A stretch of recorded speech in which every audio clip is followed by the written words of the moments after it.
So I'd just like to take a little, how are you? Great. A little survey. How many of you know other women with uterine fibroids?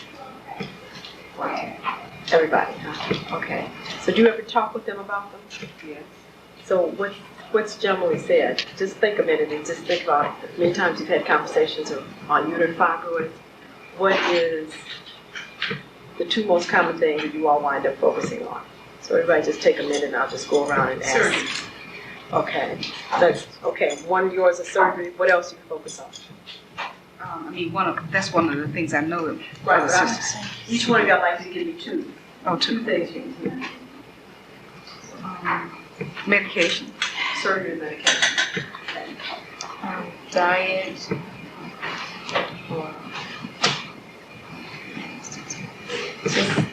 Painful menstrual cycles. Okay. So, Surgery and painful menstrual cycles. okay. Surgery and pain.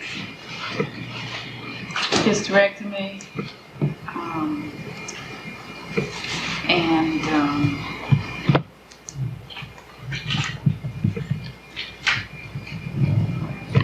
probably heavy bleeding. People talk about wanting their lives back. And we also talk about how they can't take it anymore and they'll do anything. Uh-huh.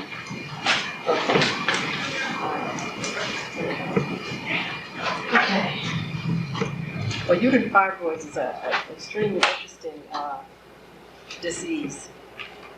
And, I think all of us are aware of the fact that women from the age that I've seen from 20 to 55 years old are having problems with this disease. And this disease primarily is affecting African women continentally in Africa, and also in America and United States, England, France, and the energy that we're putting into doing something about it ourselves as a group of African women is just about null and void. Okay, so you would think that out of all the things that we push and market ourselves as African women, why would something like this be one of our greatest campaigns? I know in the city of Detroit we have a group of women called So Sad, and then there's MAD, and then there's a whole bunch of other things, against drunken driving, and we're protecting our sons by getting shot and a lot of other things. But we haven't put forth any program on a national level to deal with this uterine fibroids. And all of you can testify to the fact that they're not happy with surgery, they're not happy and concerned about medication. Okay? So I've been working on this since 1989. We have one of our pioneer here, support person across the river here. And it's been real interesting noticing the response that women have taken. I'm not talking about women now, African women especially, about doing something themselves about this problem. Okay. So let me just go on and let's just take a look at the anatomy, and perhaps we can elucidate why we've been so passive about wanting to do something about this. Ms. Fayez mentioned earlier that she is kind of stymied as to why she can invite 40 physicians here, and she knows all these women with uterine fibroids, but our group is so small. Okay, when you understand uterine fibroid disease, etc., it is a paradox, okay, in many ways. And even though women suffer with this, because of the state of consciousness that creates it, it actually really motivates them from really doing much to really change a condition, unless somebody actually wakes them up and makes them realize what the state of mind is that really brings it about. So let's look again at what a normal uterus is. Okay, and again, we've opened a lady, and this is how the inside of the pelvis looks, the uterus, when we've moved all the intestines and everything back. So everybody's familiar with the anatomy. This is actually the womb. It's shaped much like a pear. We have the tubes here, the ovaries. We have the cardinal ligaments here, the round ligaments here that support it. There's a big band of tissue that comes across in front, known as a broad ligament. Then we have the uterosacral ligaments here that support the uterus. So the uterus actually is like a puppet on a string that moves in the pelvis. So when you lay on the side, the uterus moves to the side.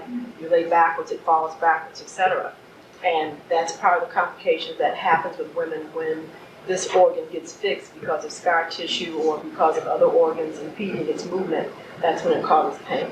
But this is normally how this looks. Here we have a group of plexes of all the nerve endings that are responsible for giving you the feelings and sensations that you have. It's interesting.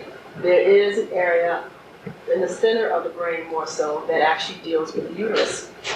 And most women, unless they're in pain, do not feel their uterus, even though it's completely covered with a whole network of nerves, as you say. So it's like, why is it that you can close your eyes and you can be aware of where your finger is or your foot, but you don't know where your uterus is at any particular time? Okay, and it is because there has not been a stimulus for you to really begin to know the inside of your body and know that there is a direct connection between the brain and you being able to know what all of your organs are doing all the time, especially the uterus. So not until a woman has pain in the ovaries or pain in the uterus, etc., does she become aware that there's anything there. And normally no organ should cause us discomfort, but every organ's presence should be always known and felt. Okay, does that make sense? So you should be able to, know that your heart is there, your intestines, your liver, all these things. It's just like the muscles in our body. And a good example of that is when I started doing some weightlifting a while back, that I really did not realize that every muscle in my body also had a location in my brain. And if I never thought about the muscle and asked the muscle to do something, then the muscle never did anything, unless it just happened to be automatic because it was being used with another group of muscles. So when the body building instructor I was working with started asking me to flex these muscles, the muscle just looked at me. Nothing happened in my body, and I was like, well, my muscles don't move. And it's like, right, well, the reason why they don't move is because you never talked to them before to ask them to do anything, okay, on a conscious level. And so that part of the brain is very dormant, and the nerves that actually run to that muscle are very, very unused. So when you started actually thinking about it and then actually forcing the muscle to work with a resistance, whether it's a can or with a dumbbell or a weight, then you begin to establish what? Rapport with the muscle. And therefore, pretty soon you can tell the muscle to jump, you can tell the muscle to stay contracted indefinitely, you can make it ripple, and that's what they do. But all of the areas on their brain that deal with all these different muscles, by the time they get to a show, etc., they're complete command and communication with. So you can establish that kind of rapport and communication, not only with the muscle, just like you can your hand to write or your foot to walk, but also every organ in your body. So those individuals who decided to have rapport with their heart, they can slow their heart rate down to basically nothing indefinitely, and it doesn't bother them. They can stop breathing, breathe, once or twice a minute, etc. No problems, but it's because they actually have a conscious rapport with that. Now, the unconscious mind is always busy telling the body what we are thinking and really feel all the time. But because most of us are very preoccupied with what we're doing on a conscious level, we really are not accountable for what we are doing on an unconscious level. So they talk about the fact that this is a left brain society. The left brain is responsible for collecting data and processing activities on a continuous, rhythmic, repetitive basis. The subconscious mind is aware of everything that's going on. It actually knows that it can hear the hum of this machine, that the door just opened, that somebody just came in, etc., even though you think that you are just completely looking at me and listening to what I'm saying. So it is when we are still taking in all this information and processing it, but not having a exchange communication between the right and left brain, that we start having things happen in our life, things happen in our body that we all of a sudden say that we aren't responsible for. It is not true. Okay, these events, whether they're physical or whether they're in our outer lives, are representations of information that we have collected, that that we perhaps in fleeting or just in a whimsical manner have made decisions about that are now actually having enough magnetism where they're actually being drawn into our presence. So let's just, anytime we look at the issue that we're talking about today, which is fibroids. And this is how a fibroid uterus looks. So if you remember, we had a nice smooth pair, and now this pair is quite distorted with all of these collections of what we call fibroid tumors. And we have found that these fibroid tumors are adulterated, smooth muscle uterine cells. The uterus is a muscle, but it's a particular type of muscle. It's a smooth muscle. And when we actually take biopsies of this and look at it under the microscope, which is up here, okay, the muscles have become very, very distorted and are storing within them excessive amounts of protein and fat. So it has not been understood yet as to why this protein and fat becomes lobulated and concentrated in different areas of the uterus, but we have been able to identify that there's different types.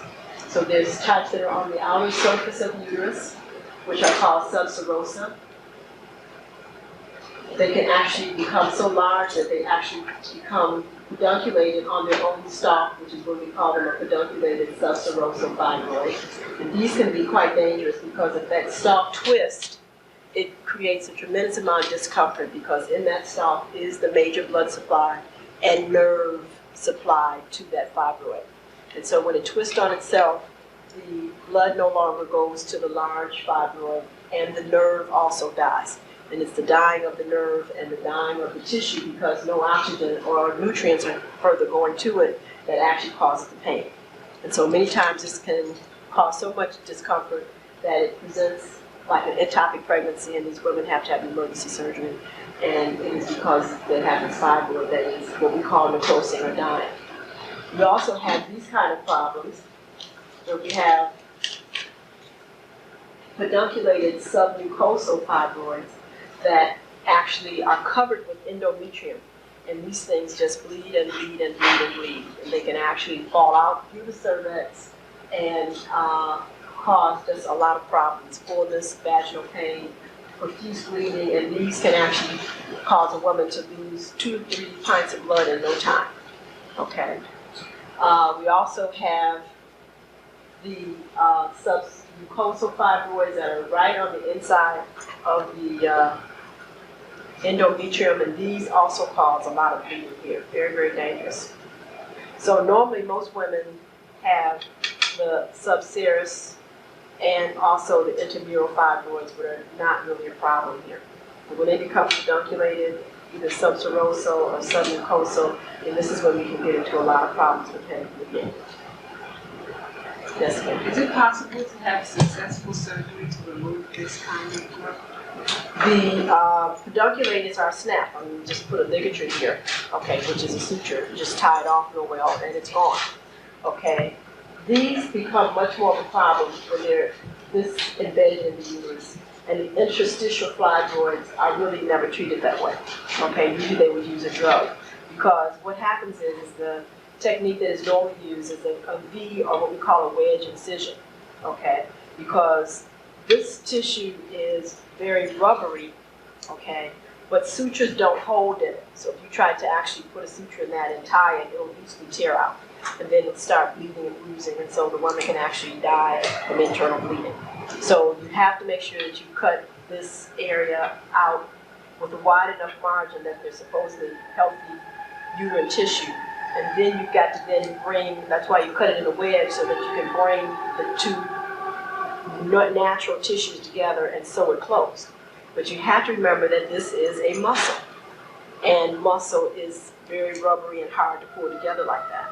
So if it's a really big fibroid like this, you know, you cause a tremendous deformity to happen in the wall of that uterus. And so some can be removed and some can't. It depends on the location. Okay. And so when I say some can be removed and some can't, we're talking about the external artificial means. Okay. All of these can be removed naturally. Okay. That's very important to understand. If you want complete eradication of this, with no digging and opening of your uterus and that kind of thing, then you gotta do this from within. Yes. This one that's protruding into the vaginal canal, Yes. is that the same as a polyp? Is that the same as a polyp? Or what? Yes, but the polyps can form for different reasons. This is a fibrotic fibroid polyp, as opposed to a polyp that's just full of soft, mucousy tissue. Because when you touch this, this is soft on the outside, but it's rock hard. Okay.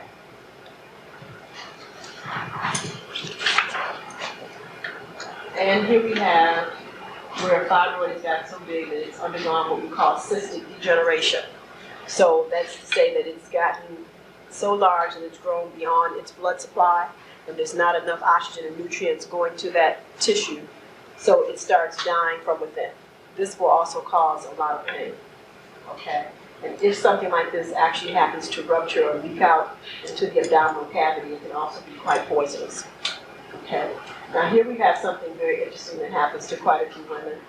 This is actually the lumbar and sacral area of the spine, the tailbone here.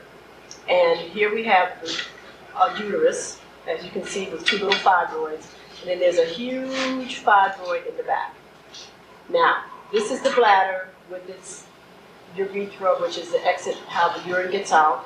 This is the uterus and its vagina, and then this is the rectum. Now you can see that this person has serious problems with waste retention, okay, because there's no way that they are having normal bowel movements at all with this uterus actually laying right on the tailbone like this. There's a lot of pain there, etc. And obviously when there's too much of what we call an impaction, that will occur, and that's where all of the stool is actually going to build up to the extent of trying to get out. It's going to be pushing down because the intestines are going to be contracting.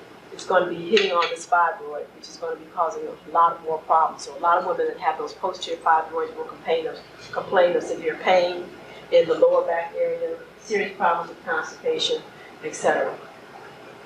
So here we have some cases where these women have managed to get pregnant and the fibroids are preventing the delivery of the baby, okay? And so here we have one especially where this baby will not be delivered through the vaginal opening, which is here, because when the baby descends down into the pelvis, and this baby already is what we call too high to be a normal delivery, because normally the baby should have already been down here in the pelvis, in the inlet, which is this fold and the sacral bone. You see there's a huge fibroid that's occupying the whole area where the baby's head is supposed to be. So this lady will labor and labor and labor and labor, and this baby was not going to come through there. Okay, so this is definitely a cesarean section here. Okay. Same thing with this, because you can see here that as this baby is causing the cervix, which is right here, to dilate, okay, she might have some post-operative trauma if there's enough room for the baby to get through, because so much of the cervix is fibroid. So this can actually cause a lot of problems. We have one extreme example here of a large fibroid with a little baby in it. I had the opportunity of having a case like this, and there were just different parts of the uterus. So we had to actually find the part, and we had to do a C-section as to where the baby was so that we can remove the baby. The baby was 2 pounds, and the fibroid was 12. Okay. And because, you know, her uterus had so many fibroids, plus a great big huge one, there was no way that this baby was going to have a normal delivery. So she had to have what we call a cesarean hysterectomy. So here's some examples on how, on very rare occasion, they can turn into, we don't have any cancers here. They can, on occasion, turn into cancers, leiomyosarcoma. This is a fibroid that's become completely calcified. This is hard as a rock. You know, when fibroids do become calcified, they take 2 to 3 times longer to dissolve, because you have to, first of all, soften them up before you can shrink them. Okay. Here we have a case where this fibroid has been pedunculated. It's a submucosal fibroid, and it's also twisted on itself. Okay, so therefore it's actually rotting inside the womb. Okay, so this lady's having, all kind of very foul-smelling, bloody discharge as this disintegrating fibroid is being released out of her uterus. Okay, now this sets her up for infection.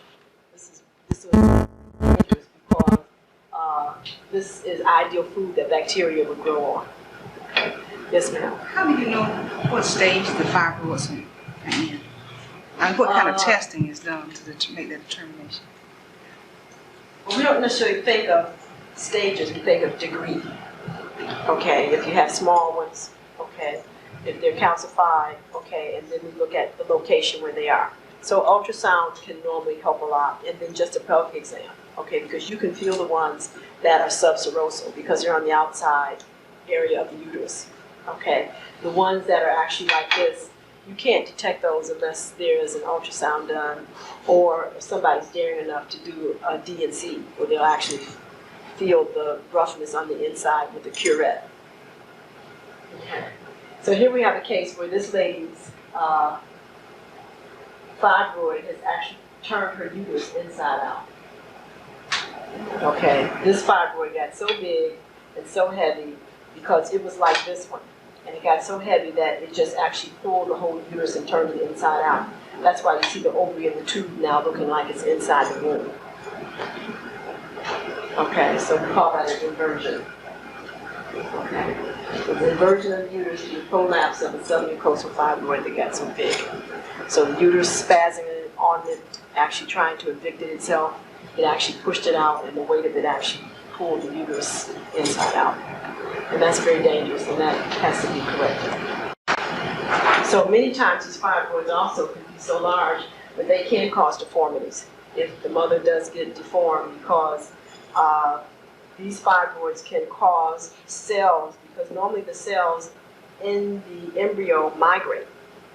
Okay, that's why it's a direct connection between the hands and the feet, okay, the inside and outside the body. And when the path that these cells should actually migrate is interrupted, then they just stop and they'll actually start growing wherever they're interrupted.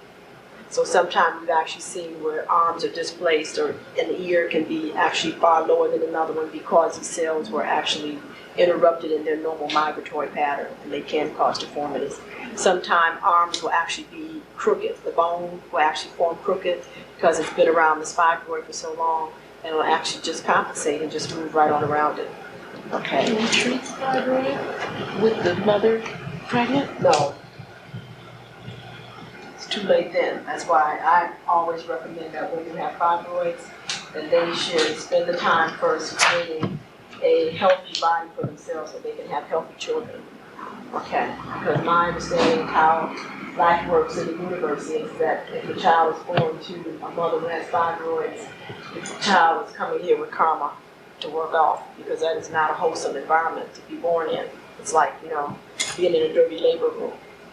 And you gotta just lay there and just labor in the dirty labor room. I mean, the person has earned this. It's not the most ideal circumstance to be born in. Things that cause you to have an inverted uterus? I beg your pardon? To having fibroids would cause you to have it? It's possible depending upon the location and the size of it inside the uterus, yes. Okay. So most fibroids are on the outer surface of the uterus or within the muscle wall. Okay, it's not common for them to be inside the uterus, because when they are, those cause the most problems. Okay. So again, here is a cancer in a fibroid. Okay. And that's why we're always looking very closely at women who have very, very large fibroids, where they look 5, 6, 7 months pregnant, because in that fibroid can also be a cancer that's growing. Okay. Again, here we have had a fibroid uterus that has totally become cancerous. So this is a different issue. Okay. Here's the cervix, and now we have actually a prolapse cancer. Now this may or may not be associated with the fibroid, but they will look kind of similar. And this is actually where we have a whole cancer now involving the whole posterior wall of the vagina.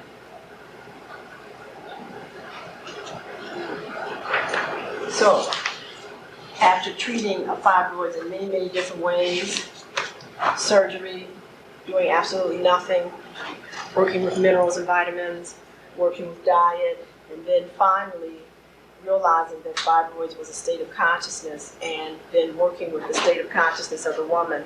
It was only after we actually worked with the woman's state of consciousness that it allowed her to be a free agent and be totally in control of her own body and to rid the fibroids permanently.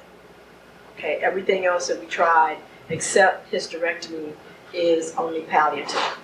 That's why when you have the fibroids cut off by laser, etc., they will tell you that they will come back. If you're taking minerals and vitamins for them, etc., once you decide to stop taking the minerals and vitamins, they will come back. If you're taking herbs for them, etc., once you stop taking the herbs, they will come back. If you're eating a particular diet for them that has helped control them and shrink them, and you go on vacation, etc., you forget your diet, they will come back. So the question in my mind then is that everything appears to enslave the woman to something, either vitamin pills or diet, herbs, pharmaceutical drugs, or repeated surgeries. Why? And it finally dawned on me that there had to be some agent from within that was constantly there that would provoke this growth unless something was suppressing it. What was the something? And that's when we started looking at the fact that women who thought alike had similar diseases. And that when we began to find out that the mind is not just something, that there's a direct relationship with the chemistry of the body and what's in the mind, that we begin to realize that as long as these women have particular states of consciousness, they will make a blood chemistry that will always support the growth of uterine fibroids. So how does that work? Well, this is a woman in her mind, okay? And for those of you who were here yesterday, I talked about the fact that everything is light. There's nothing that's really solid. And the most solidified aspect of ourselves is our physical body. We have four other bodies, which is the emotional body, the mental body, the spiritual body, and the soul body. For most of us, we have not allowed ourselves to use that part of the brain that will allow us to see all aspects of ourselves. We have the capacity to see all five bodies, but most people do not allow their brains to become activated at that extent. So for those few people who can see them, they are called clairvoyants. But clairvoyance and clairaudience and clairsentience is all part of our supernatural sensory capacity. Okay, it's not something just for some people. We all have the capacity. But if you don't think you have the capacity, then you can never activate that part of the brain. Just because you decide that you can't, you don't do that. Okay? So the mind field is a field of energy.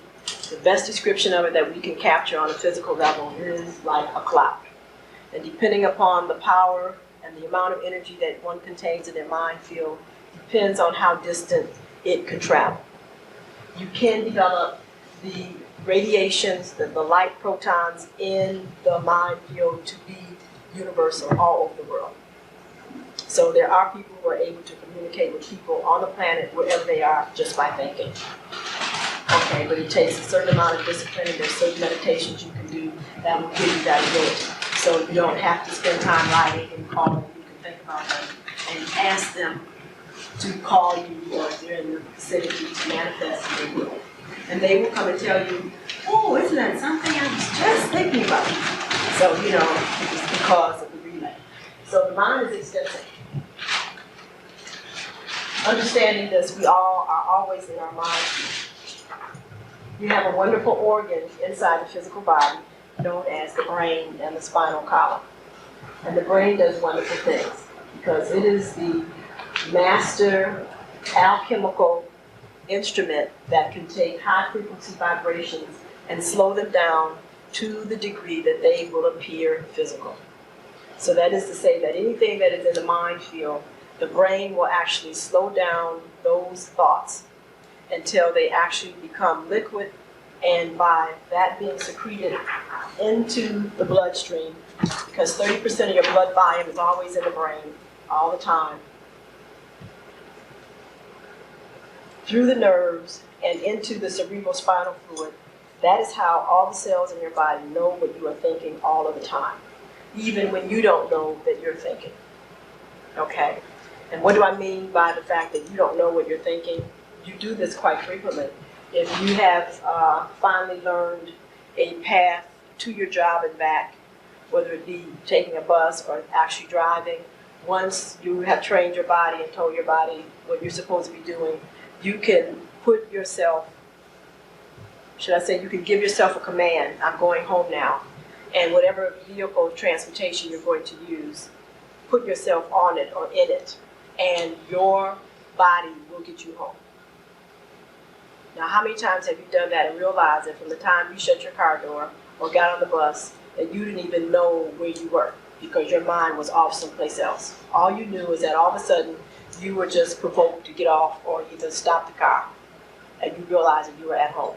But if you had to actually account for getting home, that I stopped at the stop sign, stopped at the stoplights, did all these different things, you would realize that you did not know any of that was happening. And that is because that other side of your brain, the right brain, was actually doing all the work for you while you were in the left brain being real busy. Okay, so that's what I'm saying, is that the brain is constantly processing all thoughts, whether you're conscious of them or not, and making them a chemical reality in the body. So, belief systems that you have, values that you have, thoughts that you have, are all chemical realities in your body. So the three main components, once the nerve cells in the brain have made this substance of reality, I call neurotransmitters ETAs, or evolutionary transformational agents, because whatever this substance is that's made by the types of thoughts that you are entertaining in your mind field will transform your body instantly. So they're just more to me than just a neurotransmitter. That doesn't say much about them. They are evolutionary transformational agents. So the evolutionary transformational agents or neurotransmitters have a direct relationship with the blood and with the nervous system. And so it is through the nervous system and the blood cells in your body. So it is through the blood cells and the nerve cells in your body that transports evolutionary transformational agents to every cell in the body. Okay, so I just kind of made a caricature here of Miss Red Blood Cell and Mr. Nerve Cell so that you can actually begin to get familiar with these parts of your body. So, here we have the evolutionary transformational agent of thought is actually being accompanied by the nerve cell and by this red blood cell to a particular point in the body relative to what the thought was about. So thought was having something to do with your hands, and even though all cells in the body will receive evolutionary transformational agent, it is only going to be immediately manifested in the hand, because it's going to be the hand that is going to be sensitized to perform whatever the act is that the neurotransmitter ETA is carrying. Does that make sense? Okay, it's very important that you understand that. Every cell in the body will know that you made a command and made a request of your hand, but it is only going to be the tissues of the hand that are going to respond to that chemical. This lady happened to have a thought about her uterus. And so therefore, Miss Red Blood Cell directly accompanied this evolutionary transformational agent or thought to the uterus. And so I intentionally asked my artist to diagram the fact that every cell in the uterus is a uterus of itself. That's very important to understand, is that every cell in the uterus is a complete uterus and has all the memory, all the function, and all the capacity of the entire uterus. And because they are all the same, they all work together for a bigger job, a bigger activity. Okay? Now, let's look at more detail what happens in the nerve cells. Inside the nerve cells and in all cells, there is a center area of function. Every cell in the body has its own command center. So if you can look at every cell like a personal computer, a PC, it functions basically the same way, except our PCs are much more primitive than the PCs of the cells of the human body. We call it the nucleus. And in every cell, especially the nerve cell, there's a nucleus there that is responsible for making the neurotransmitters or the evolutionary transformational agents. So in the nucleus of the cell, there's something known as cell intelligence. And cell intelligence is actually encoded upon the genetic structure of all cells. And the genes, which are contained on larger structures known as chromosomes, are in every nucleus of every cell in our body, except the red blood cells. So that means that every cell in your body knows who you are, contains 7 generations of your mother and father's side of the family, and has the capacity to function on many different levels. So you call the center of the cell cell intelligence, and it is a computer system.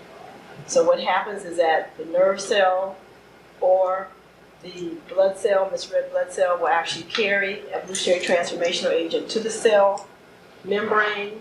The cell membrane will let this evolutionary transformational in, and it will go directly to the center of the cell, known as the nucleus of the cell, where it then will present itself, and the center of the cell, being the nucleus, then will process this evolutionary transformational agent against the information that it already contains from the genes. This is a genetic interaction. So most people only think about the fact that their genes are only active when they reproduce.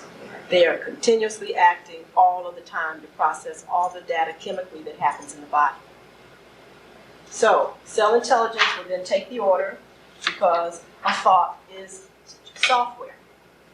Okay, we'll actually put it into the database of the computer and we'll process it. And if that thought can be processed, the cell of the body chemically has been made aware of, because all information is stored in the genes in a chemical coding, then that thought will be accepted. And the terminals from the nucleus are actually the blood supply, the nerve system, the venous, and the arterial blood. So our computers look at this as being cables, but in our human body, these are actually blood vessels, lymphatics, arterial system, venous system. And then the nucleus will then let this information code it now at a level that the cell can understand to actually move throughout all of the ultracellular structure of the body, so that every cell knows what you're thinking. So therefore, the order's been accepted and the evolutionary transformational agent has been processed. And then that's when you begin to get a change in body structure or function or activity. And this happens in nanoseconds. It happens so fast it's not even thought about. But this happens every time you blink your eye, you walk, you stand, you sit, you eat, everything that you do. Now, we have something that happens very interestingly. We inherit behavior patterns, belief systems, and values from our ancestors. So they've discovered that on the DNA. So everybody comes here already encoded with cultural beliefs, behavioral patterns, etc. That's why children can actually demonstrate behavior of relatives they've never met. Okay, we already come encoded, so the idea that somebody doesn't know how to behave or act is ridiculous.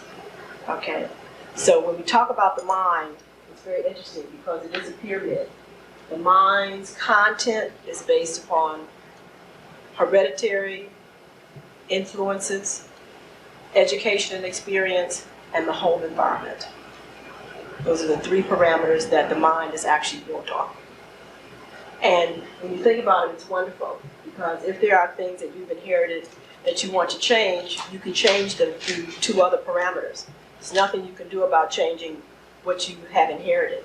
But by exposing yourself to a different experience and gaining different information, and obviously changing the environment that you live in to make sure that it is not the same of the ancestor that you do not care to continue that behavior, that particular information will be repressed and will not be able to exhibit itself this lifetime.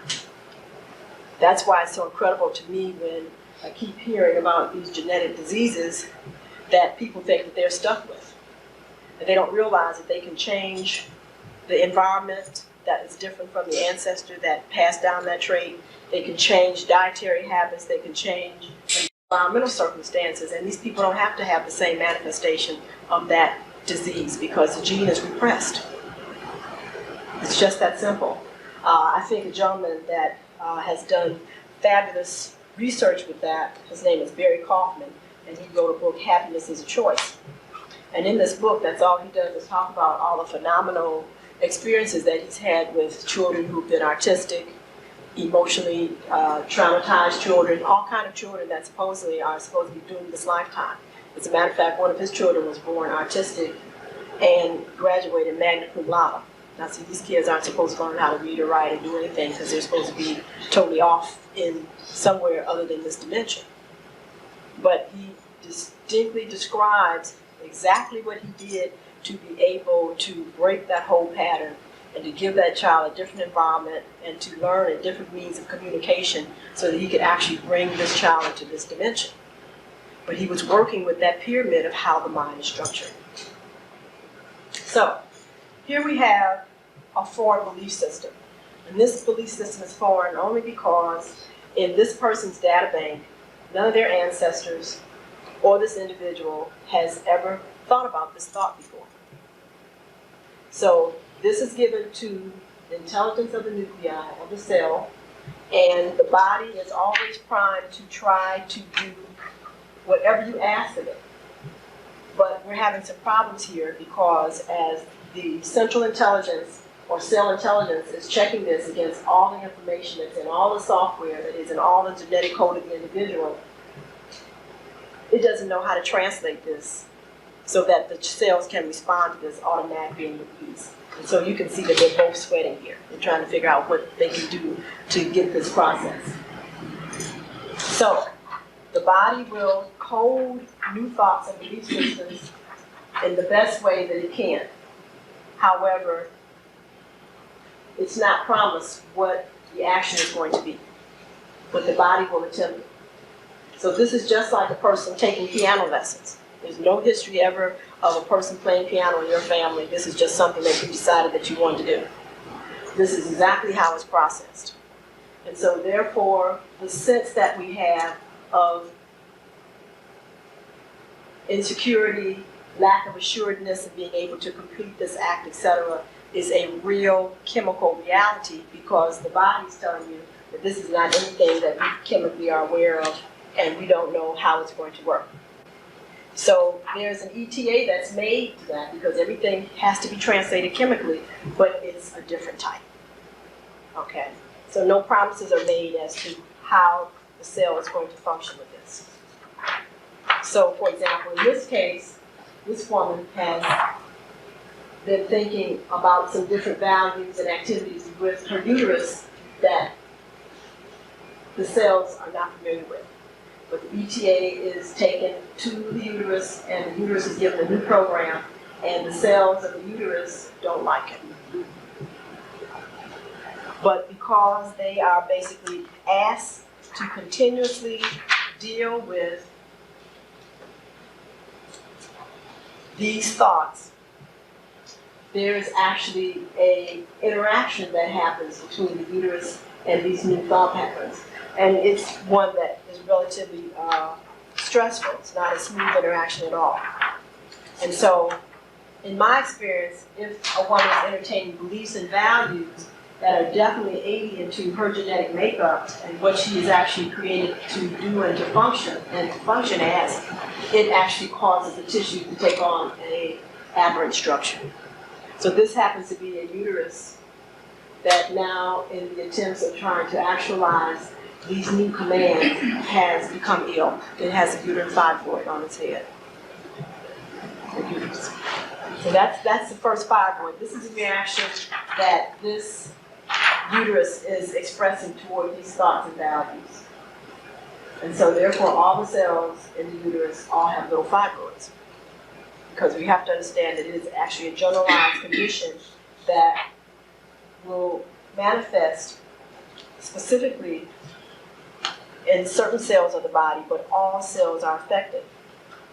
And it's like, for yes. Does it matter if the message is healthy for the cell or not? Is there some judgment made, or does it affect it differently according to whether it's detrimental or helpful? Right.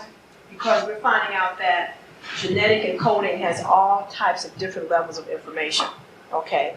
And depending upon the purpose of that organism, there's always what we call the creative genetic structure that cell is always, or that organism is always supposed to function under. They have other programs to be able to make adaptations based on environment, that kind of thing, etc. But there's a basic genetic encoding that you can never go against. Okay, and at that point, if there are thoughts that you might have or activities that you want to perform that are alien to what you are structurally created to do, then your body will always show that in dis-ease. Okay. Can you break that down by Well, for example, it's just like trying to make birds just walk instead of fly. I mean, they were created to fly. I mean, you know, walking is something that they do intermittently between flying, but I mean, birds are not supposed to walk for any distance. That's why their feet aren't structured for that. Do you understand what I'm saying? And if they basically try to take on that kind of behavior, not only is it going to destroy the feet, but also a lot of other deleterious things are going to happen. Okay, yes ma'am. It also, the question is, would this not also include having to suppress basic feelings and emotions that we have as women because of the environment that we might be in, such as working, being in the corporate scene, and the fact that to be an emotional female in the corporate scene is truly a no-no because that's not how it is structured. And because we find ourselves in those environments, we find that we have to leave a very big part of who we are on the doorstep in order to go in to compete, to have the positions.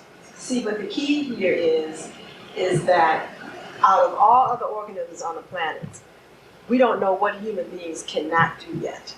Okay, we do not know what the limitation is of human beings. Okay, so the key here is that you cannot take on a belief system that is alien to what you've been created to do, but you can get the same results. So that's to say that if you are supposed to be in a corporate structure, if the corporation itself has belief systems that are not in your best interests, okay, that means that basically in that corporate structure, you have to function with a different belief system within the structure to be able to stay there. Do you understand what I'm saying? And that might mean that the corporation that you are supposed to be in is one that you have to create. Okay, because if the belief systems are so interwoven in that corporate system that totally are alien to your best interests, then there's no way that you can get through there and be functional, okay, without self-destruction. But that doesn't mean that you're not supposed to necessarily function in a corporation. It just means that then you're supposed to actually form a corporation, but that is structured on values and principles and interactions that are not destructive to you. Okay, and that's the key. So we'll talk about why purpose is so important and then understanding the need to create a buffer system.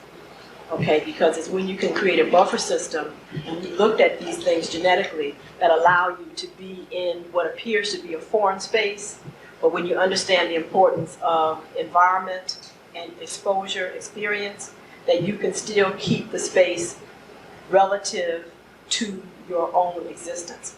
And the immigrants that have come to this country are very good examples of that. They did some studies with the Japanese, for example, who came here. And they looked at the Japanese in California, and they looked at the Japanese in Hawaii. And they did studies in relationship to their level of health once they left their native country. And they noticed that the level of health for the Japanese in California was actually statistically coinciding with that of Caucasians as far as cancers and digestive disorders, psychosomatic illnesses, etc. As opposed to when they looked at the Japanese in Hawaii, they had none of those type diseases or problems.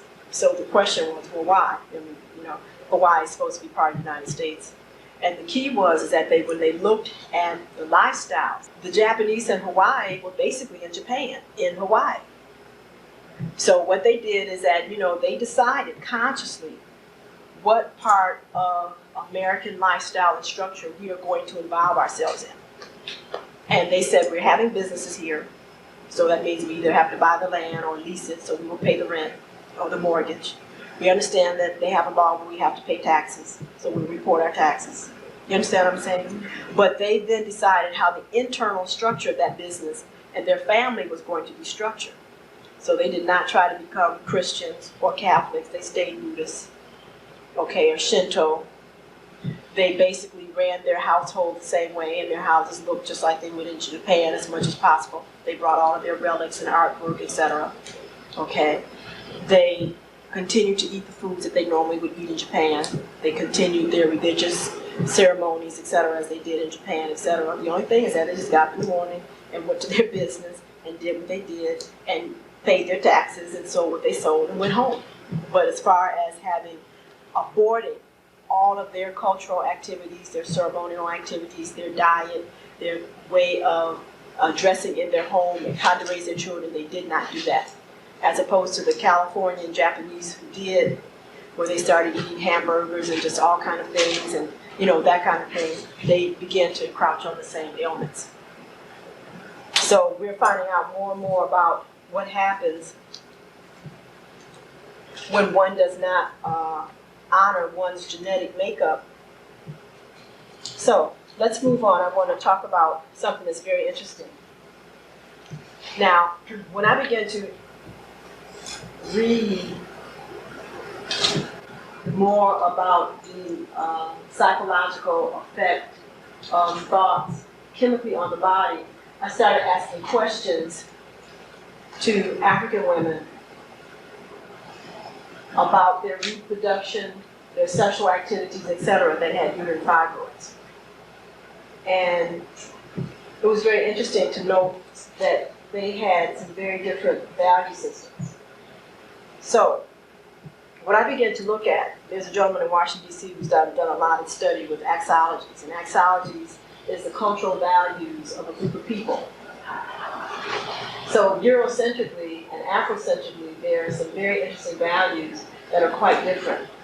And you have to remember that a value is a chemical reality in the body because it's something that a person decides they're going to live their life by. That's what culture is. Culture is an agreement between a group of people who say these are the laws as to how we're going to live and interact with each other. And if you do this on a day-to-day basis, this becomes a permanent chemical coding in the genes. This is a genetic reality. So, Afrocentrically, abundance is a natural state of being in all things. Eurocentrically is lack and limited supply is a natural state of affairs. Now it's very interesting because when you look at the origin of these two, it's very obvious as to why they would have opposite values and perceptions around their external environment. Living in Africa where you have light at night and light in the daytime also so intensely, where everything grows so freely, you can spit and everything grows. To think that there's not enough of anything is obviously visually not possible. Okay? There are many areas where, diamonds just are on the street, gold is everywhere. So, these things would have not ever been considered of any real value because they were just always present and known about. In colder climates, where the weather does not allow plant life to grow abundantly, where there's only certain seasons where abundance appears to manifest, even though abundance is always present. So if it happens to be cold, there's abundant coldness, there's abundant ice, there's abundant snow, as opposed to abundant sunshine, perhaps only 3 months out of the year, and abundant plants. It would appear that if you wanted abundant plants and sunshine, but for 6 months out of the year, that's all you're getting is lots of snow and lots of cold, you can define that as lack real easy. Okay, because even though you're in the midst of abundance of something else, it's not what you want. Okay, so based on the definition from the areas of the world where Europeans, Caucasians have descended from, lack and limited supply appears to be a problem when they're talking about being able to stay warm, to have food freely, animals available, etc. Afrocentrically, the values are our lives are sacred and must prevail at all costs. Where Eurocentric values are my life is sacred and must prevail at all costs. Now, in Africa, because so many other things were basically just status quo, we began to build a value system around people. And so how we interacted with people, who we knew, all these different things was actually a determination of your wealth. Wealth is a reflection of the degree of satisfaction you experience from communicating with family, offspring, and friends. Eurocentrically, however, wealth is the amount of accumulation of an object or objects you're capable of demonstrating. And if you come from an environment that you feel is restrictive, that would limit your food supply, limit your clothing supply, etc., then that is important for you to be able to demonstrate that and to have enough to be able to survive. Men and women are equal. So in our rites of passage activities in Africa, it was expected that all men and all women would be able to take care of themselves and be able to make a relevant contribution to the community. One was not seen as less than the other. They were always identified as having different functions, but everybody was always supposed to be able to take care of themselves. Men are more capable than women. It is the man's responsibility to provide for the woman and the child. Now, research I've done is very interesting because in colder climates, it was always felt that the organism that had the most stamina, most muscle mass, etc., that could endure the cold, that could do the heavy lifting, perhaps that could do the hunting, etc., was the person who was responsible for providing the food. So in Eurocentric lifestyle, as to how they lived, the man appeared, because of his body structure, etc., to be able to handle that. And women did the more detailed, more finite work. I do not know what happened within that clan as to why they decided to give a more of a value to men than women. But I guess it's because if you're continuously wondering if you're going to have food to eat, a place to stay, if the man is more capable of providing that, perhaps that's why that was done. The child is the responsibility of the collective community. The child is reared by its parents, but molded specifically to be a member of the community by the extended family. That's why naming activities were so important in Africa, because it was a label. It was a means of being able to tell what family you're from, what your lineage was, if there were any omens that came about during the time that you were carried, or if the season was rainy, or any special attributes of your family that was also encoded in your name, so that when you went throughout the village playing and mingling, when you told your name, everybody immediately understood who you were and what you were about. And see, that automatically set you in line to be supported to be the best that you could be. Because if you happen to be the griot's son, then when you went to somebody's house and they were going to take you and show you their family relics, you know, and tell you the story about their favorite relative, etc., because it would be suspected, most likely, that you would probably move on into the footsteps of your father. And therefore, you would be responsible for being the historian of the tribe. So therefore, you were raised to do that. I mean, so if a child comes from a metal worker's family, etc., an artist's family, they're not going to sit down and tell him all that. That would not be the best use of his time. You know, if it's destined for him to be an artist, they would be showing him some other things. Do you understand what I'm saying? So your name was very, very important. And it was understood that a child rearing was exposure and experience from the entire community to be able to be a balanced part of that community. That's why we had rites of passage, ceremonies, etc., so that everybody was indoctrinated as to what the policies were of the tribe, the religious rites, those things that were considered taboo, and you were indoctrinated into the practices that allowed the tribe to continue. And that was done on a massive level. And that's why bearing the placenta was a sign of that.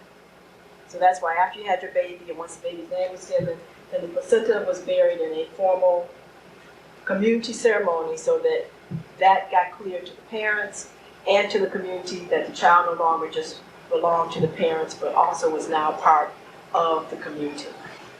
Okay. Eurocentrically though, the parents are considered to be totally responsible for their child, and it's the parents' responsibility to rear a child who can become a productive member of society. Now, one of the things that's so interesting that we're finding out is another factor that is playing an important part here. This is a cute little bird known as a tit. And this tit learned how to open milk bottles under duress. So this little bird normally lives in Australia in the outbacks. In the outbacks, you have some interesting things that happen in them. And nature has a natural way of keeping them from overrunning the entire country by setting them on fire. So that's a natural way of manicuring. So thousands and thousands of miles of outback will spontaneously go into combustion to burn. And when that happens, then the animals have to migrate either before it or after it to a new territory until the fire dies out, and then it'll actually seed itself and then grow. Okay? So these birds were pushed out of their normal habitat by fire. And so they were pushed into the cities, and because the bugs and worms that they normally were to eat were now basically unavailable, they had to learn how to do something different. So they learned how to basically open milk bottles and drink the milk out of the bottles. Now, what was so interesting about this phenomenon though is that these are little birds too, is that they noticed that when this first started occurring, this happened way up here in 1935, where there were different outbreaks of it being recorded that these birds were now opening the milk bottles. From 1935 to 41, all the way to 1947, this is a tremendous amount of territory that these little birds did not cover, where they were to be able to identify all throughout the country that all the tits had learned how to open milk bottles. So the question was, how did they all learn? Okay. And so now we have discovered a very interesting phenomenon that happens between like species. And we see that all the time. And it is called morphic resonance, or causative, formative causation. Depends on what physicist you read. But what we have identified is that organisms of the same genetic makeup broadcast to each other their thoughts and what they see. So that if one individual of a like species is thinking or performing a particular behavior, that his or her activity will automatically stimulate the genes of all other species that are alike to do the exact same thing. So this is why birds in a group, a flock of birds, fish in a school will automatically become one fish or one bird. That's why they normally will fly left or right, they will swim up and down, etc., because they now actually become one bird because they're the same species, same genetic makeup, and they actually broadcast to each other. So, does anybody have any questions on that? Does everybody understand that? Is that, would that be comparable to us just having regular conversation, sharing ideas? No. It's not the same. No. This is genetically Right, it's comparable. communicated. That's correct. It's actually broadcasting. It's through the form of radio waves and TV waves. Okay? It's like, for example, in our case, that we have sisters and brothers here who are very culturally African. And so they dress that way, they play drums that way, they've done all these African things.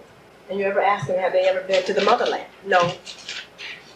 Anybody in their family taught them that? No. So it's like, well, how do you know how to tie your hair like this? And how do you know how to dress like that? And why do you know how to play the drum like that? And it is because from whatever tribe this person's descendants are, those that are still left in Africa that are doing that exact same thing automatically transmits that to that individual, and that individual intuitively does that. It is known as causative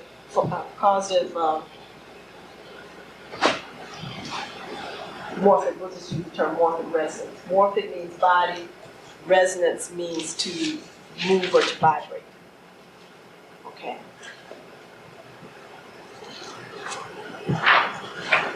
So if you're interested, there's two gentlemen, Rupert Sheldrake, he uses the term formative causation, that's what I was trying to say earlier, and Fred Allen Wook uses the term morphic resonance. So therefore, what's happened in America is very interesting between us, because we still are continuously receiving a tremendous amount of information from Africa on cultural values and belief systems, etc. And they are receiving a tremendous amount of information from us. So that means that how we think and what we do also we actually transmit to them, which has caused some real interesting observations if you've been observing what's happening in Africa versus what actually we're going and doing here. So just something as simple as the cultural values around hair care,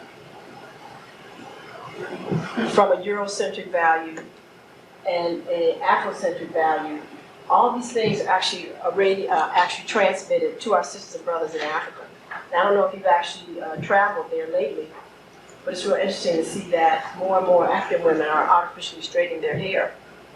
But that's actually what we've actually transmitted to them over there to do that. So it's really interesting how this works. And what happens is that it creates foreign ETA. Because as long as Africans in Africa are doing what they indigenously do, which is part of our genetic memory, and as long as we're in a foreign country that has a different value system, we are being asked to make two, many times, contradictory chemicals in our bodies on particular actions.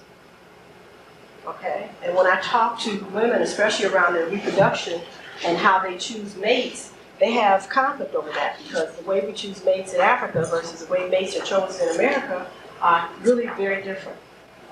So we're having a real problem here dealing with the foreign ETA that we are making from getting all of this information from Africa and then also from America. Okay. So it actually produces chemical conflict, and it actually produces a chemical war in our bodies. And so therefore we wind up not feeling good, having resistance to ourselves. We really don't know why, we're not happy. It creates a lot of fears. So, in relationship to a woman that has uterine fibroids, my theory is that she has a dilemma. But also, what's so wonderful is that because everything has front and back, there's also a solution. Okay, because one never comes without the other. Okay, and the key here is to decide what the solution is. Okay, we've all basically agreed that surgery is not an answer, and not one that we want to seriously entertain. We've all agreed that we don't like taking drugs that actually make men out of us, because that's actually what the Lupron does. It totally shuts down ovarian activity, pituitary activity, etc., and therefore the effects of testosterone take over our bodies. So we don't ovulate anymore, we start producing hair, all these different things. It's a lot of problems. So based on what has been identified in the literature over the past 20 years, very clearly that affects change in the body, you've actually created a uterine fibroid home treatment system. And this was very interesting. I thought about this for a long time once it was revealed to me. I do apologize if my little diagrams got a little wet. I thought about this for a very long time because having been trained as a surgeon, my thing is like, oh my God, that's incredible. I mean, now we move from pharmaceutical drugs and from surgery to having a person treat themselves at home. You know, I mean, that's really unheard of. But when you look at what the real cause of the disease is, It's something that basically can never be treated with drugs or surgery anyway, that can be treated in a familiar environment, which is home. Also, I looked at the fact as to how can 1 out of every 3 African women in America, and also 28% of Caucasian women here in America that have fibroids, be treated in an office setting. I mean, with very high quality care. It's impossible. At least I wouldn't want to see it. I mean, because that is millions and millions of women with fibroids. They're doing over 2 million hysterectomies a year now, and 80% of those are melanin dominant women. So, what were the keys here that needed to be re-established in the minds of women with fibroids? First of all, that this was something that they themselves could control. So they had to learn again about the concept of self-mastery. Also, they had to understand that they have contributed to the formation of these fibroids. So it has to be also self-acceptance. Okay, and unfortunately, in this country especially, medicine has really robbed individuals of taking responsibility that they've had much to do with any of the types of diseases that they're facing until recently. I mean, finally, people are beginning to realize that if I smoke, there's a chance that I might be creating a lung cancer for myself or emphysema, or if I'm eating too much fat, that I could possibly cause coronary artery disease, etc. So slowly but surely, people are now taking responsibility for the fact that they are involved in their lives on an everyday basis, and they do contribute to what they experience. Thirdly, is that the woman has to discover, self-discover who and what she is and what her purpose is about. Because we cannot continue to just be here idly carrying out somebody else's dreams and wishes and have nothing to do with what our own commitment to ourselves are. So if we know that we're here to be artists, if we know we're here to be entertainers, if we know we're here to be teachers, if we know we're here to be secretaries or whatever, we cannot continue to work on jobs that are totally alien to that we know that we should be performing. You cannot live a lie every day and think that you're going to have perfect health. It's impossible.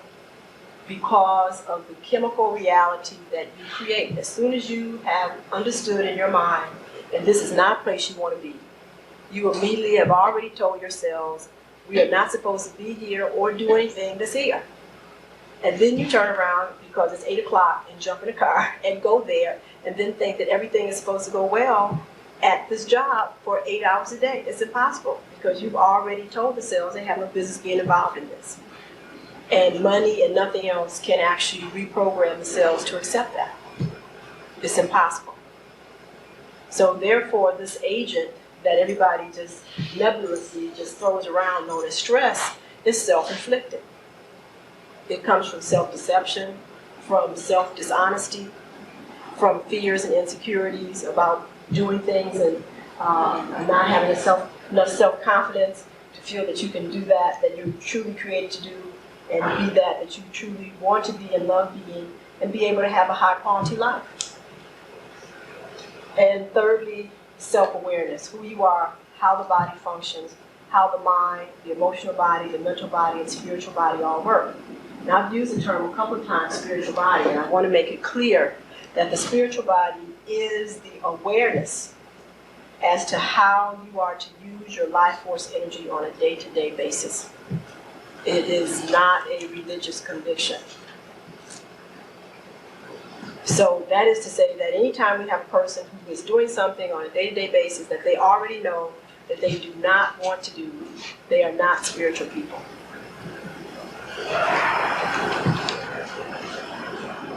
So every time you go to a job knowing that this is not what you want to do, but you're there for money or whatever, know that you have already told your body that you are misusing your life force energy. And you cannot get the highest functioning out of the cells of your body by doing that, because the body doesn't know anything about lying. That is something that it is not programmed to do. This is an illusion that human beings have accepted and forced the body to carry out acts that it knows it has no business to. It will reject it, and it does it by disease. So, therefore, by instructing you on self-mastery, self-acceptance, self-discovery, and self-awareness, and we do that in writing with a manual. We also do that with audio tapes. And by supporting your physical body with a proper diet based on your genetic makeup and heritage, and also with what we call food complements, or what most people call herbs, that have the capacity to eradicate large amounts of waste out of the body, you are able to correct fibroids for yourself. So what happens then is that the foreign evolutionary transformational agents that have totally taken over your body are now on the run, because coming into self-awareness and self-mastery brings about a chemical harmony and peace in the body, because you're on one accord with yourself. So you're now making evolutionary transformational agents that give the cells of the body permission to be all that they were created to be. And that's when you begin to function at a level that you've never known before. All kinds of transformations happen.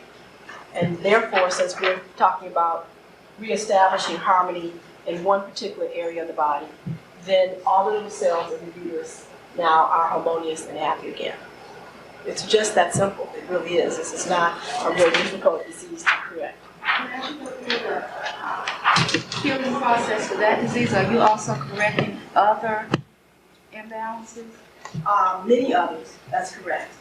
And so that's one of the greatest gifts that I have found in using this method to approach any disease process, is that it gives you a magic wand to also be able to be immune to all other diseases.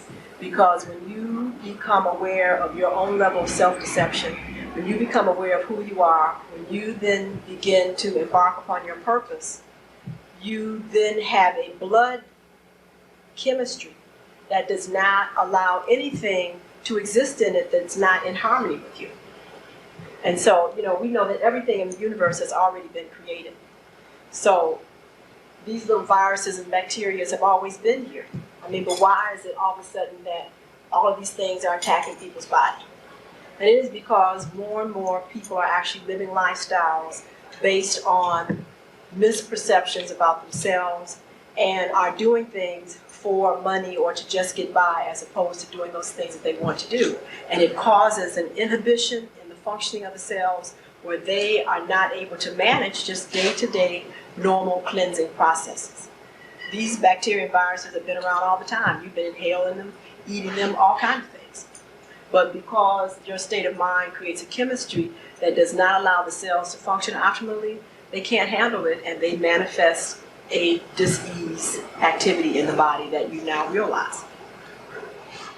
So this is the goddess, and she was divinely brought to me because it was most important to understand that the woman is a divine entity, a vehicle, a vessel through which all things on this planet manifest.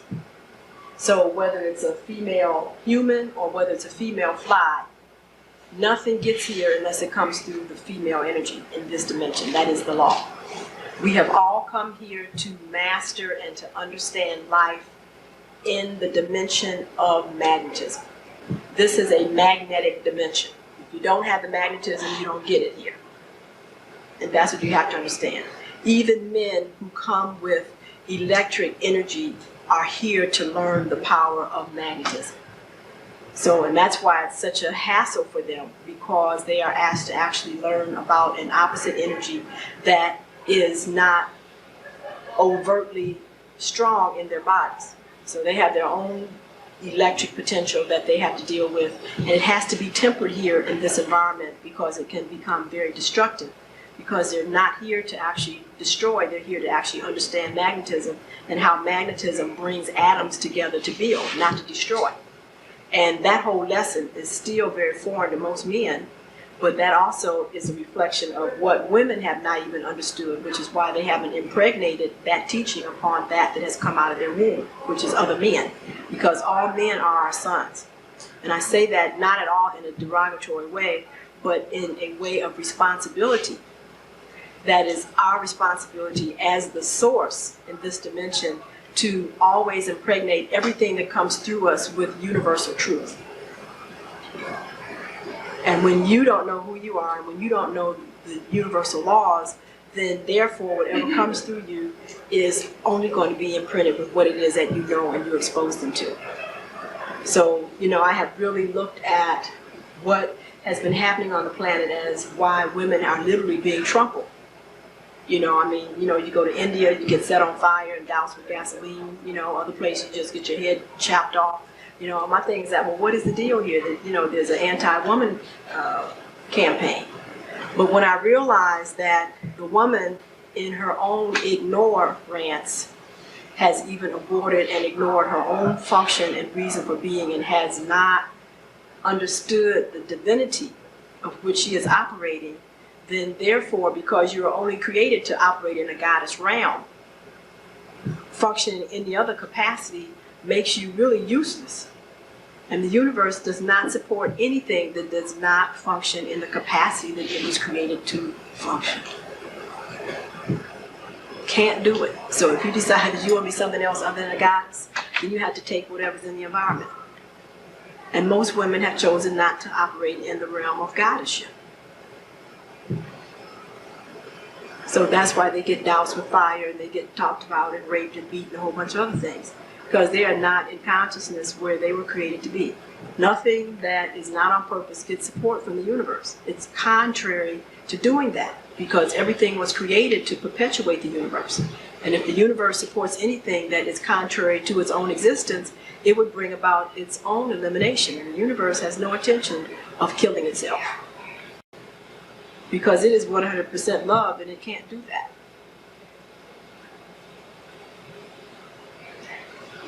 So it's very, very interesting that this disease has all type of metaphysical and spiritual ramifications, uterine fibroids. Because when I look at societies of insects, especially, where the females do not have their uteruses, they do not have the capacity to create. They can only follow directions and maintain. So you want to study the social insects, you will see that over and over again. It is only the women or the insects with the uteruses that determine the destiny of the hive. And so those that don't have uteruses only maintain what the queens dictate. And as I said last night, as I've observed women that have had hysterectomies, I'm very concerned about them because primarily, first of all, they have never been treated psychologically for the reason why they had the surgery, which means chemically they still have the disease and their cells are still functioning at that level. So if they were misusing their creative energies, if they happen to have hysterectomy because of fibroids, then they're permanently locked in to continue to misuse their creative energies. And so therefore, they are not allowed to create new and greater things. And it's actually a cycle or a pattern that you will see the hysterectomized woman work in. And she will not be able to spontaneously create from the mind field to actually manifest in this dimension and maintain. Can't do it. So everything that she has created prior to her hysterectomy, she can maintain, but not anything new. They can't do it. And it is by their own choice, because they have conceded to a mindset that is not in alignment with creating from the position of who they are, which is why they lost the uterus. So what I think is so wonderful about this, because I talked about this yesterday, is the fact that wherever we get stuck in our perception of reality is where we are stuck in our mind and in the brain. That is to say that however we are stuck in our mindset, then we are not able to stimulate new areas of the brain that offers new horizons and new potential and function from the physical body. So the frontal lobes of the brain have the capacity to stimulate and produce neurotransmitters that will cause the cells in the body to regenerate themselves. Spontaneous regeneration of organs is a reality for human beings. But it cannot occur if the frequency of thought of the individual is of a frequency too low to activate frontal lobe activity. All levels of the brain actually have to have a frequency of electrical activity flowing through it before it causes the cells to stimulate and make neurotransmitters. And the frontal lobes require high frequency thought patterns to do that. And if a person is stuck in a lot of illusionary thoughts, which are of a lower vibration or magnitude, they are never ever able to activate the frontal lobes. So when a person is willing to change their thoughts and belief systems, and which will allow them to increase their thought frequency, then they can access, if they so choose, and program the frontal lobes of the brain to stimulate their body to regenerate itself on whatever level they want. So the idea of a woman having a hysterectomy, that be a permanent state of existence, is only because of her belief system, nothing else. And that's the same thing for amputees. If you've lost an arm or leg or finger, that is only a state of existence for you indefinitely because of your belief system. So if you don't believe that you can get another finger or leg, etc., you can't. Because as soon as you think that you can get another one, then that opens the gateway of the brain for you to actually then find out how. Because you then will be able to draw that information to you. Because you have to remember that everything is a resonance. It's a giving and receiving. And all answers have already been answered. Or should I say all questions have already been answered. A woman not recognizing or being ignorant of her divinity and not behaving in a godlike manner, as you said, goddess manner, would it also stand to reason then that a man does not recognize, ignores his God state? Because if a woman has a capacity, a capability of producing, the, she needs a man. So would it still stand to reason that he does not recognize his God state? Okay, well, the stand to reason that he does not recognize his God state because of what? Not because of, but a woman does not recognize, she said that she is a divinity, does not recognize her God as light state, therefore these things happen to her. And an example you gave, as I understood, was what happened in year 30. Okay. And I'm listening to that, and I'm wondering if you talk about acceptance, then does that mean that the woman is responsible for what happens to her because she does not recognize her God state? Yeah, and she's responsible for what happens to her if she recognizes it. If she recognizes it, that's not valid, but out of ignorance that happens to her, that's not a problem. See, what we're finding out is that this dimension is what we call the mirror effect. Okay, and whatever you're experiencing is actually a reflection of yourself. So if you know that you're a goddess and you act that out, then your environment is going to reflect that. If you don't know that you're a goddess and you don't act it out, your environment has to reflect that. I guess I'm having problems with whether or not you say that a woman should accept responsibility for the behavior perpetrated by her, the man who burnt her. And I was having problems with it because I'm thinking about a bad women's situation where if I'm not recognizing my goddessness and the man perpetrates and beats me, then it's my fault. And that's not what you're saying. Well, let me say this. Everything is an interaction. Okay, everything is an interaction. At some level, all parties have contributed to the end result of that experience. There's no such thing on this planet as an ultimate victim. By the virtue of the fact that she stayed in it, that she's contributed. Or just by the virtue of the fact that she was in that space, in time, period. It's just like if a person walks into a place where there's a robbery going on. That's responsibility, at least in that person has decided to be there. That means that he also is now exposed to and can receive whatever good, blessings or whatever is bestowed upon that space. Do you understand what I'm saying? And so I'm saying that there is an ultimate order to things, and this is very interesting that when we begin to live what I call a purposeful life, then you will actually see the rhythm and you will actually see the alignment of everything that happens in your life relative to your purpose. You'll see that there's nothing accidental, that you'll see that nothing happens to just be a passing fancy. When you decide to put yourself in your proper place in space, which is what purpose is. Purpose is only an agreement that you're now going to put yourself in your own proper place in space that has actually been created for you. Nothing gets to this dimension that does not have a space in time created for it.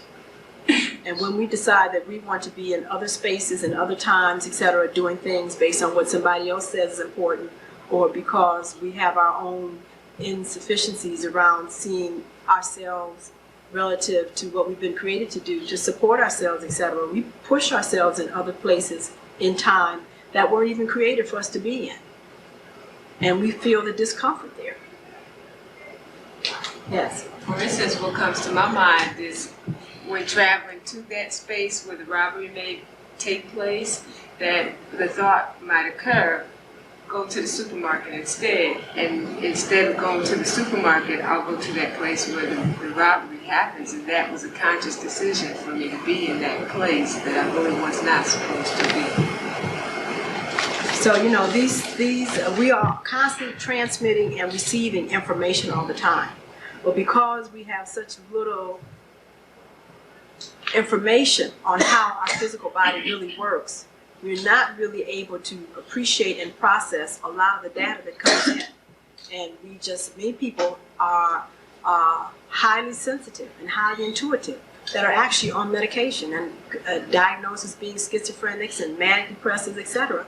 Because we are in a society where we are having people who are making diagnoses and assumptions with very little information about what is really happening on a human level in all of our bodies. I mean, most of my colleagues don't recognize that there are 5 bodies. Not at all. Their thing is that, you know, you've got a physical body. Even though they know there's a psychic that they talk about and there's the emotional stuff, I mean, as far as, you know, giving it definite respect and concreteness, etc., none of that. That's why we push so many drugs on people when they start telling us things that they see this and hear that and a whole bunch of other things. And what we're finding out that's so interesting is that each has a different level of perception. And it is directly tied to the amount of melanin that we contain. Because we're finding out that melanin is a very interesting polymer substance that definitely has an affinity to be able to absorb and reflect all levels of the electromagnetic spectrum. So, you know, one of my most interesting challenges is to begin to try to educate the general public about the level of science and research that is going on, because there's almost a 20-year deficit between what the scientists know and what's been revealed to the general public. And so when I stand before the general public and I say these things, everybody's looking at me like I'm crazy and that this is just outrageous. But it's all right there in the science books, and it's really considered old stuff. I mean, this stuff was known, you know, 25, 30 years ago. And so that's why most people do not understand how computers work. Or they don't understand, for example, you know, virtual reality. Okay? How many of us have actually had a dream that we were falling, or that we were on the toilet, for example, okay, urinating, and lo and behold, because we caught ourselves and we fell, or might even had an accident and urinated, that we finally figure out that our bodies have been in the bed all the time. Okay, the key here is that why is it that your body being in the bed didn't act like it was in the bed in your dreams? I mean, why were you falling and your body jumped, which was what woke you up, to let you know that you weren't really falling, that you were in the bed? Why is it not until you actually realize that you were getting wet, even though in your mind you're supposed to be on the toilet and this wet sensation shouldn't be on you, okay, that you woke up? And it is because the body only does what the mind tells it. The body only does what the mind tells it. And so that's why the virtual reality information is so heavy, especially for people who don't know that relationship yet. So when you go and you buy a virtual reality machine and you slap that up on your forehead, that gives you sound and gives you visual experiences, and when you can either wink your eyelid or move your finger, and it actually then projects your whole body in a frame of reference that you're actually sitting in the chair in, that is awesome for a person that has no conception of how the mind and the body and the emotions works. And I say to the general public that it's a very, very, very dangerous instrument to get involved in until you have a better understanding of who you are. So what does that put us now about the Uterine Fibroids? Well, what it puts you now in is, first of all, in summary, let me just say this, is that this is the goddess, and if you know it, she has a uterus on her forehead. tubes and ovaries, that is the diadem. Because the conscious mind and the uterus function the exact same way. Whatever the uterus is impregnated with, it will attempt to nurture that until it reaches a state of maturity where it can exist on its own out in our external environment. That is the exact same thing that your mind does. And when we are not using our mind relative to how it was created, or we have misperceptions and misconceptions that we nurture, then those are going to actually be manifested in our outer world for us. If we get a sperm that has distorted genes in it, etc., our uterus will nurture that, etc., and 6 months, 8 months, 9 months later, that will actually be born out into our environment, and we will notice that that baby has a defect. They function the exact same way. So therefore, it's very crucial for women to begin to understand that they have to begin to learn about the capacity of the mind. They have to begin to learn about themselves. Definitely begin to think about the fact that they have a purpose in life, and begin to make concrete decisions about what they want for themselves. Because if a woman doesn't want to have surgery and she doesn't want a hysterectomy, that can be a reality for her. But the key is that you have to get the information. And that information for most of us has not been exposed to you yet, which is going to require time and study, and for you to then look over your values, because it is a distorted value system that has allowed you to create this chemical conflict in your body. That's why this has a support group mechanism that goes along with it, and it is known as lifestyle support. Because anytime if you have opinions about yourself or opinion about men, etc., that does not allow you to be comfortable, does not allow you to feel secure and safe, etc., that thought is going to create neurotoxins in your bloodstream that are going to affect your tissues, because that is not healthy. So I hear many women talk about there are no good men, or just a whole bunch of other things, etc., and that is an illusionary state based on your decision to give that conclusion to your own personal experiences. But every time you do that, it sets you up to have that exact experience reflected to you in your external environment. So if a woman decides, because of how the mind works, if you seed it with a thought, it has to nurture that and actually magnetize events in your life to reflect that to you. Every time you say something like that, you will have an experience that will be an affirmation for that thought. So it's a relative reality, the one that you created. That's the exact same thing about disease on a chronic nature. That uterine fibroids are actually something that a woman has created because of her not knowing who she is, etc., relative to the belief system that she was created to actualize. You find that women with uterine fibroids, African women eat a diet that is alien to their genetic makeup. We are not constructed to tolerate high concentrations of animal fat and protein. And so to eat that, our body does not know how to assimilate it properly, and it is not eliminated properly, and forms waste products that can include the body. It's functioning. So we have to learn how to eat properly again, based on our genetic makeup. To change cultural values is a group interaction.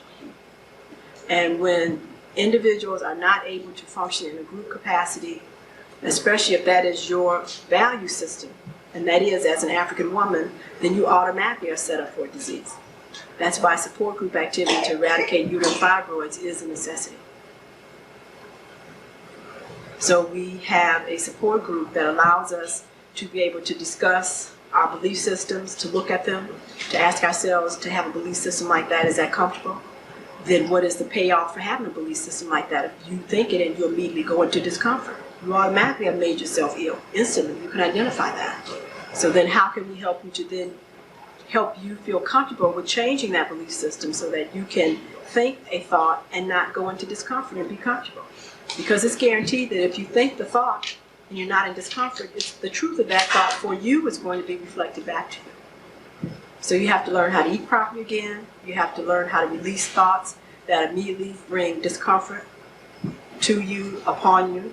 and to substitute those with belief systems that are comfortable for you, relative to you. What is your reason for being? Why aren't you on purpose? Well, I'm sitting here thinking that you apparently are not a traditional gynecologist. That to me says that you've got to make some adjustments in order to be able to still be able to take care of yourself. I mean, having some kind of monetary base, you still got to be able to live. How do you reconcile that within yourself? Because like I've got training to do certain things, but those things may or may not be good for my health. Right, but see, we're not talking about training anymore. We're talking about purpose.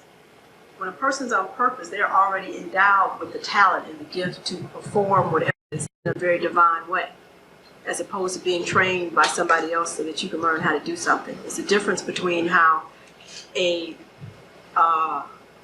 piano virtuoso plays the piano versus somebody that was trained to play it, totally like night and day. I was trained to be a gynecologist, but I am a natural metaphysician, and that's what I practice. Okay, so it's like I've gone beyond just the physical level of dealing with disease, because I realize that the physical manifestation is the end result of a disease manifestation that has been in process for too many people many, many years. Do you understand what I'm saying? So my thing was I had to decide what was I going to be, what I was trained to be or what I was created to be. And so I created some very intense challenges for myself to help me make the decision. So it was impressed upon me that my work was so crucial that I could not continue to occupy space and time that was not about what I was supposed to do. So I had a real interesting experience to help me make that decision. It's known as cancer. And because I decided that I wanted to live, I realized that I didn't want to live with one lung.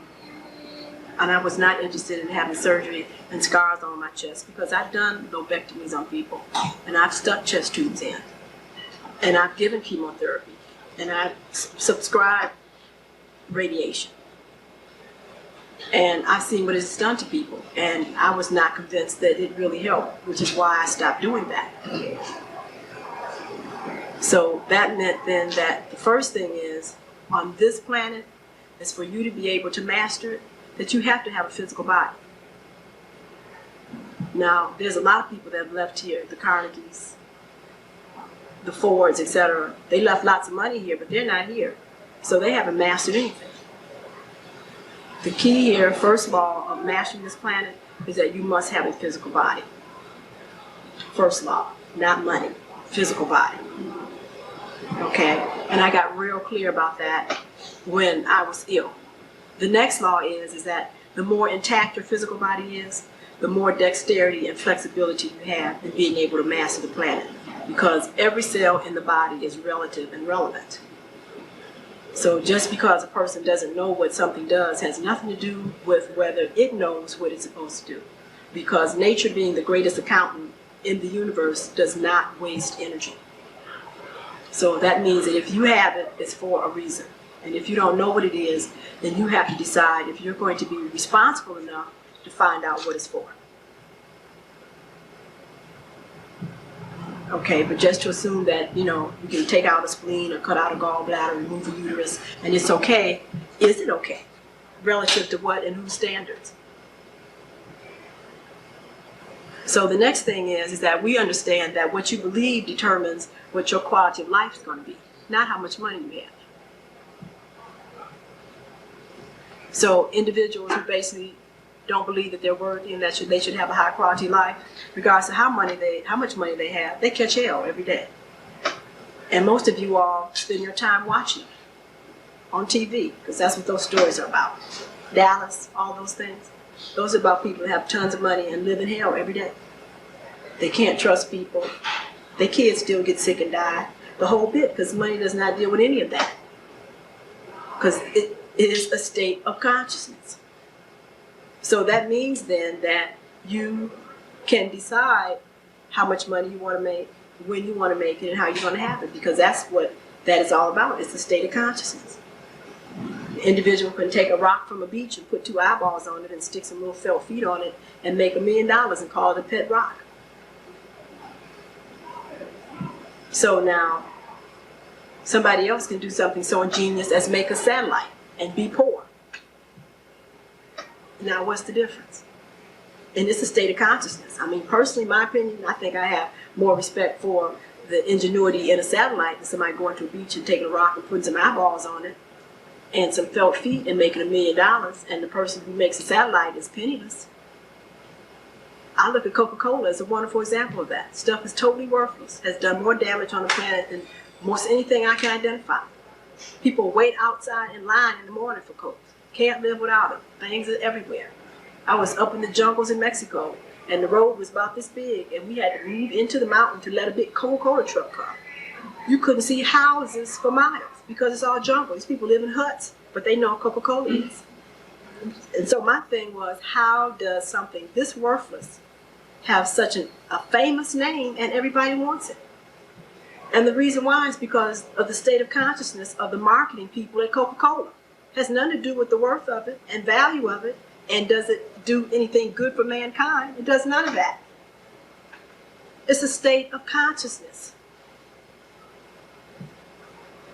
So you make a living based on your state of consciousness. And if you don't believe that you can make a living being happy and doing wonderful things, etc., enjoying life, then you won't.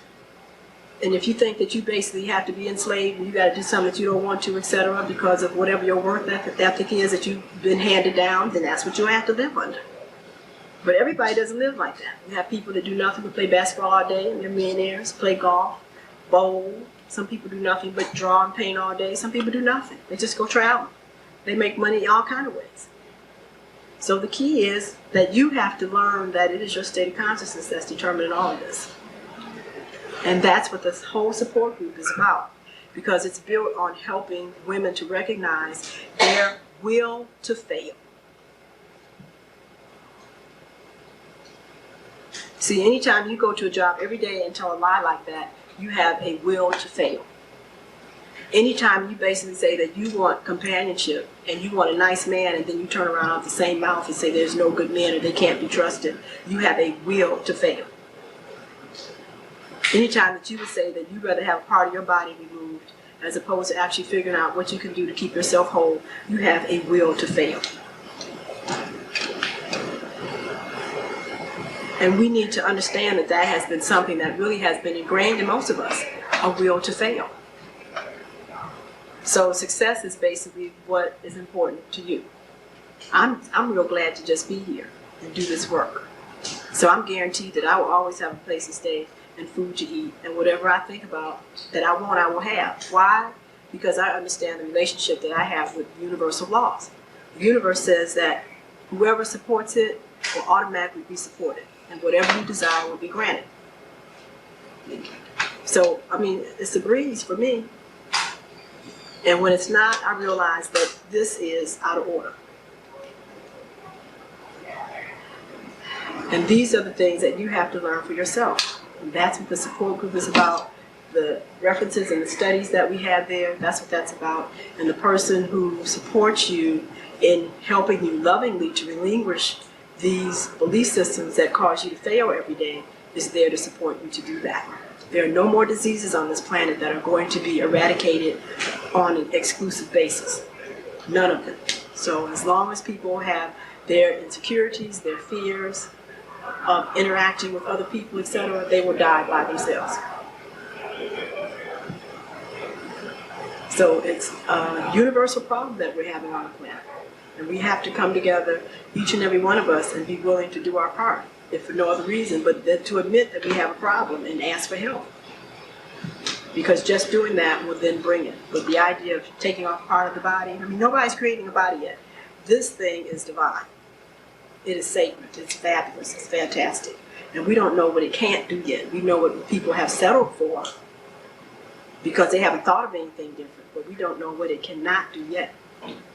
And so to just continuously attack this, manipulate it, etc., as though it is the worst thing that ever happened to you is not true. It's your best friend. It's the only way you can master this dimension through this body. And I've heard so many people project so many things very negative about their body. not realizing that this is the key to be here.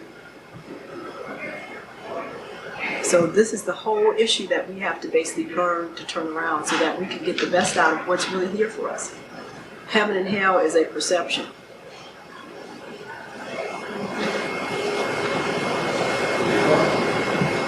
There's no place you have to go.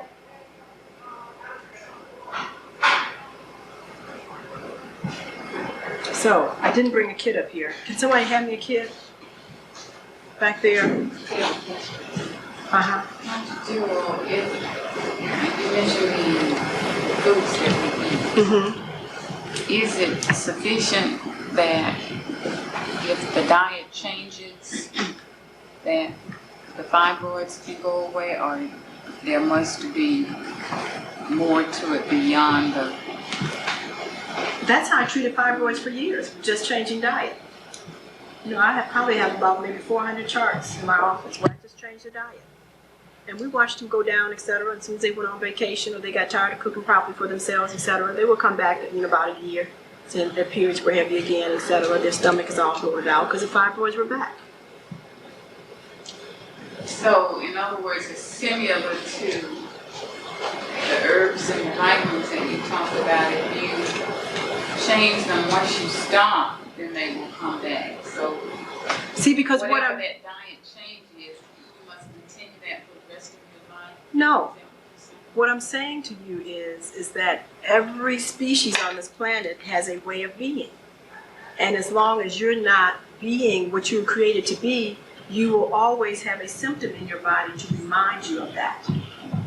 In the case of uterine fibroids, this is a continuous stimulus from conflicting values in your mind, which register as conflicting chemicals in your blood that actually cause this uterus to undergo this distortion. How can a diet, how can herbs actually permanently suppress something that you're permanently creating? Unless you don't permanently keep it up. We're not created to have to be enslaved to anything except to just being what we were created to be. So that's why we were supposed to be born taking vitamin pills forever. I mean, the Creator, I'm sure, could have put that whole sack on us when we got here. No problem with doing that. You understand what I'm saying? But based on how you're supposed to be created, there's a way of life for you. It's like taking a car that has already told you that it works best on mobile oil. And you decide for whatever reason that you're not going to give it mobile oil, that you're going to give it whatever you think it should have. Now you can do that. But now when the car starts sputtering and coughing, and when you don't get the mileage that you're supposed to, and when you got to change the spark plugs more often, and when the pistons don't fire like they should, etc., who has the problem? Because you were already instructed up front that this car was created to use certain things. So when it comes to food and nourishment, human beings, depending upon what type of species they are required to do and need certain things. Orientals need certain things different from Caucasians. Africans need certain things different from Caucasians or Orientals or Indians. And that is about specificity. It has nothing to do with inferiority or anything like that. It has something to do based on your purpose. And when we look at how they're structured differently. So does this workshop or program, Fibroid Clinic, speak to the things that African women, African American women need? Yeah, this one does. And it's interesting because as I've been working with this, I've had so many Caucasian women, even though there's a much smaller population of them out of Caucasian women that have uterine fibroids, about 28% the literature says, that this program has to be rewritten for them. There are many universal tenets in there with them, but they have a different diet than we do. They need a different diet than what this one offers. It's not really appropriate for them because unless Caucasians have a lot of melanin-dominant interaction in their bloodline this lifetime, they need concentrated protein and more fat than what this diet prescribes because this diet is created for the African metabolism. So how do you deal with mulattoes in America? Well, mulattoes in America, because they're melanin dominant, can basically deal with this. See, it really is dependent right now, physically, upon how much melanin you have and you don't have. Because melanin is not something that just colors the hair and eyes and skin. It's in all the organs of the body, depending upon who you are. And Caucasians are melanin recessive, and even within the Caucasian population, there are Caucasians that are more melanin dominant, such as Italians, etc., as opposed to Swedish individuals, which are truly melanin recessive. How do you determine how much melanin one has? You can look at them and see. You can just look. Of course. I mean, you can look at it and see, because this is your means of being able to deal with extra environmental activity. So the person very dark, did you naturally assume that person's more melanated than a person who was lighter complected? Well, I mean, right, because it actually is what makes color. But also what happens is those people who are have a tremendous amount of melanin have different perceptive realities than those people who are very light, because of the nature of what melanin does. So you have to understand that there's more energy in red than there is in pink.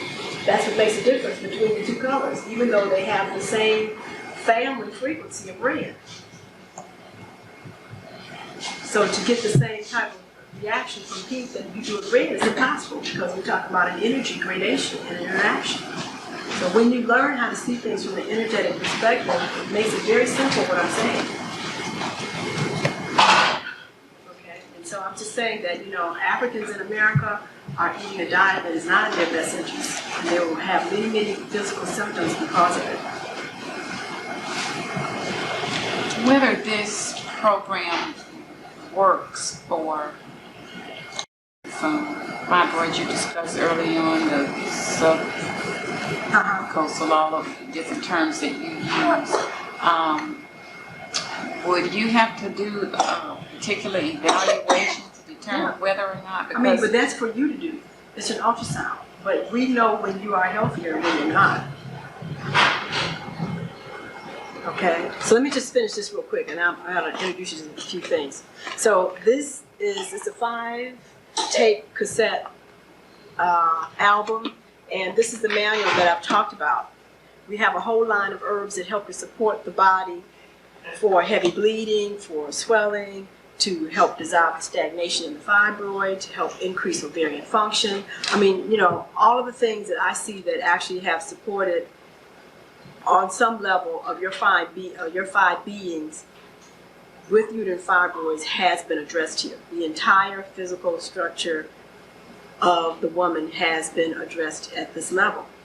And it is the only program that I've seen that actually gives the type of healing that is really deserving of a human. It's really very interesting. So, you know, I just want to let you know that our support group is scheduled to start on the 14th, 15th of July. And this is Miss Foster Britton. She is the facilitator that is going to start the support group here. I don't have a manual. You want to hold it up? But there's a whole manual, and it's a whole course, really, that the facilitator has been instructed to carry out. Now, Ms. Britton is unique in that she was with me as a facilitator in my initial in-house clinical program when I first started this program in 1989. This was an in-house program that I did in my own institute and observed these women for over a year and made my final conclusions and adaptations so that this could actually be done in the home.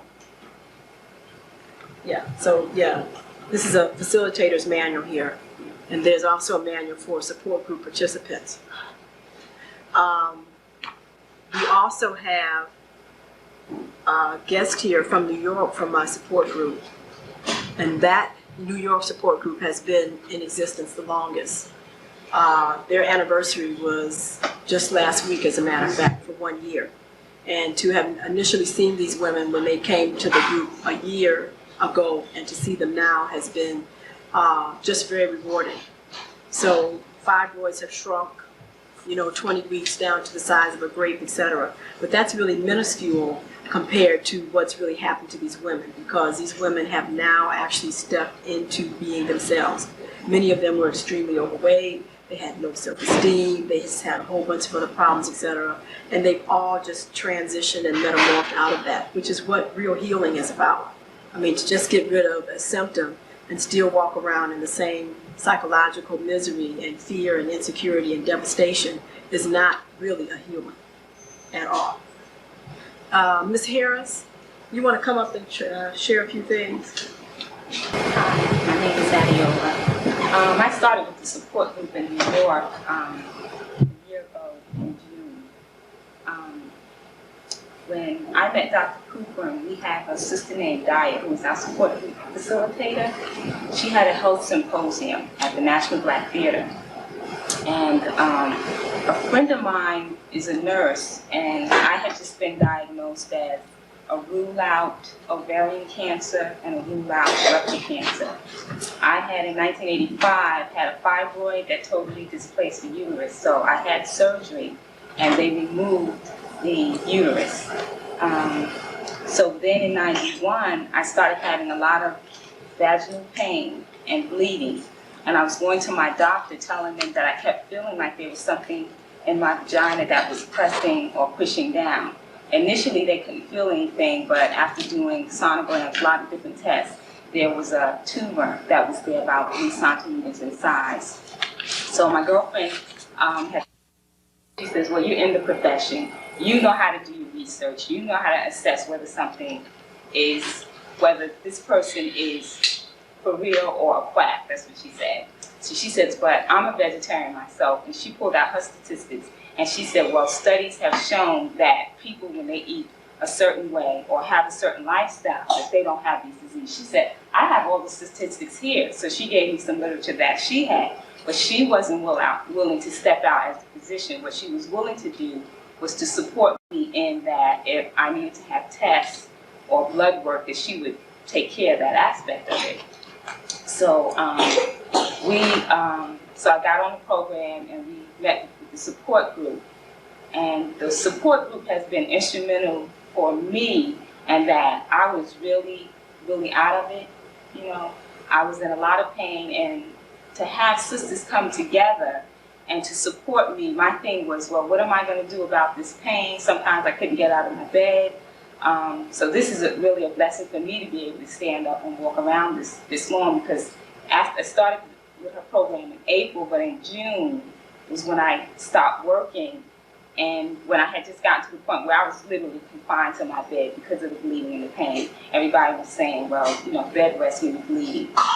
So the support group helped in the sense that no one in my family wanted me to do this, because they said, well, you know, you're intelligent, you're the nurse. Whenever we need something, we always go to you. That's what they do. The doctor tells them something. Nita, should we do this? And so I said, well, you should know that I am with it enough to do my research, okay? And so having other people who knew, there were people who were vegetarians, there were people who weren't, going through detoxification reactions and not really understanding that it was a detoxification reaction. It's just like eating the meat, eating the sugar, having the caffeine. I was a Pepsi drinker, a coffee drinker, having all of that come from my system, and then getting real irritable and not being able to have people around me. I was like, well, you know, what's happening to me? But having a network of sisters there who could say, well, you know, I did that, and after a month, I felt like real tired. People talk about being real tired, being real irritable, and noticing that being in the environment that was creating the disharmony was getting even worse to be in. So the support group has grown tremendously because we have stuck together, we have a buddy system, whereas when you start the program, you connect with the sister or a couple of sisters and you just make contact. You do things like going and shopping for the food. Some sisters are taking cooking classes and will come back and give cooking classes. We have sisters who've been in crises where their pain has been so bad that, well, I'm going to go have it cut out, and then we're like, okay, let's sit down, let's talk this through, and we just take that sister through the whole system. We had one sister who was thinking about having surgery, but who was in a relationship that wasn't harmonious for her, who needed our support, and as a result of that, she moved out of that environment. She has not had the surgery, and her fibroids are shrinking. We had sister who started out with the fibroid, who has gone back to her doctor, and he has said, where is the fibroid? So it does work, but it does also take a level of commitment, a level of willingness of stepping out of that which you think has been right for you. Okay, because anything that's going to cause pain, discomfort, or conflict is a way of telling you, no, you are out of alignment, you're not in harmony with what your purpose is and what you're supposed to do here on the universe. For me to stand up here and talk in front of you would not have happened before, okay, because I really was not that outgoing. So now I'm finding myself that I'm able to get up and do this. And it's really a blessing for me to see that the way that I can relate it is the sisters that come to the support group, as we call them babes, and for me to be a veteran and to support them through the process, because I was like, oh yeah, I was there, I remember people doing that for me. So it really helps to have a network of sisters who want to heal, who want to step out and to recognize that, yes, you know, I am important too, that it's okay for me to be on this planet and recognize who I am, to be the color that I am, to have the features that I have, to have the hair that I have. And it's okay, it's nothing wrong with that, that I don't have to step out of who I am to be here on this planet. Because stepping out of who I am also means that I may lose my life. And that I had to make a decision with also, because I had a big death wish. I didn't want to be here anymore. So I realized that the illnesses I created was a passage for me to get out of here. So I had to also make a decision to be here, you know, and then as I made that decision, it's like things just to show up for you to move in that direction to have life, because I had to make a commitment to enjoy being alive and to want to utilize my life force energy in alignment with whatever God has for me to do and what my purpose is here on the planet. So I'm still working on that.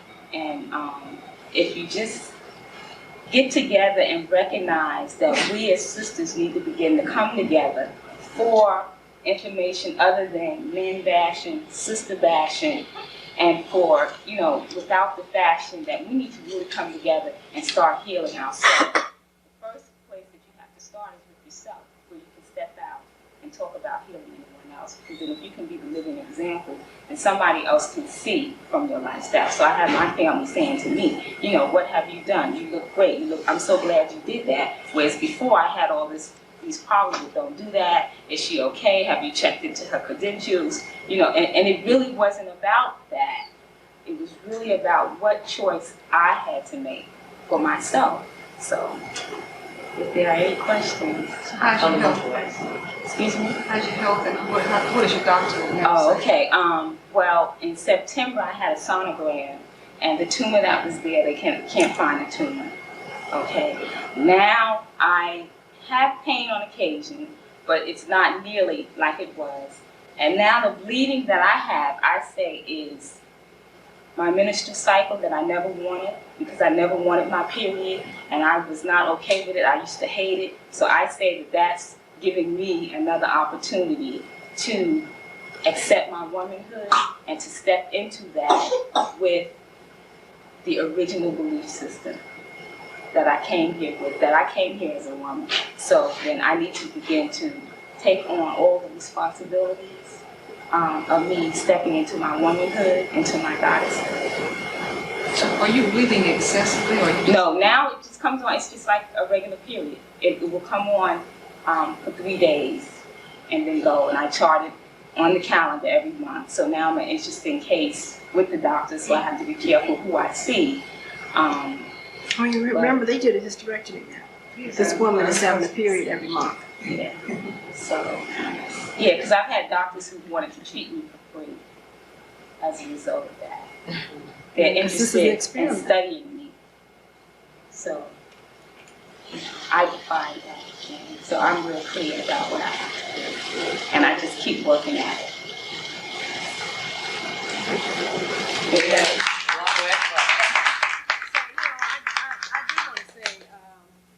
I do want to say this, and then I would like for Ms. Britton to come up faster, is, the reason why I do this work is for 3 simple reasons.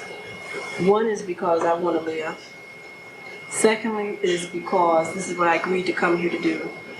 And thirdly, because of being able to know that being a tool through which the Creator can manifest has allowed women to totally metamorph like this.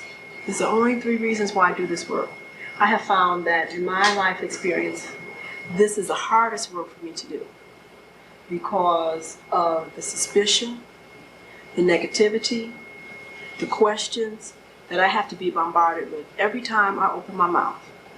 I mean, it's like I left a $150,000 job just working in the hospital, just cutting on folks. The more hysterectomies I did, the more bonuses I would get at the end of the year, plus my $150,000. You know, and when I was doing that, all the sisters smiled. They thought it was so wonderful that it was a black woman in the hospital I could go and talk to, even though I was doing you a big disservice. Putting you on pills, giving you all these drugs, all this kind of stuff, etc. But the sisters loved it. And now when we really come into truth, I get a lot of resistance. And if it wasn't for those 3 reasons, that's the only reason why I get through days like this. And so you have to ask yourself, and that's why I'm bringing this to your attention, why? And I've seen this happen over and over and over again, especially as Africans and as African women. When someone asks us to take responsibility on any level for the experiences we had, when someone basically takes the time to bring data to us that you can actually calculate out. I mean, you calculate it out already, you know, that my thing is it's much easier to make money doing what I was doing than doing this. You know, it's like, you know, it costs $15,000 for a hysterectomy. And there are 2 million hysterectomies being done a year. That's what you all give the hospitals. When I was doing hysterectomies, it was 4,000, not including the hospital. And a third of that went to me. And then when you ask a woman to spend just $300 on a kit, then you have to all of a sudden have to be a hustler and a whole bunch of other things, and you have to be scrutinized. Even though you don't ask Coca-Cola to give you any ID about who they're doing this for, why. You don't ask Hershey's. You don't ask the cigarette company for any ID. All these things you willingly give to them, and dare not even ask for on credit. Willingly take your money. Wouldn't even dare go up there. I'm really strung out for some cigarettes. Can I have some credit? You don't even dare do that. Don't even dare do it.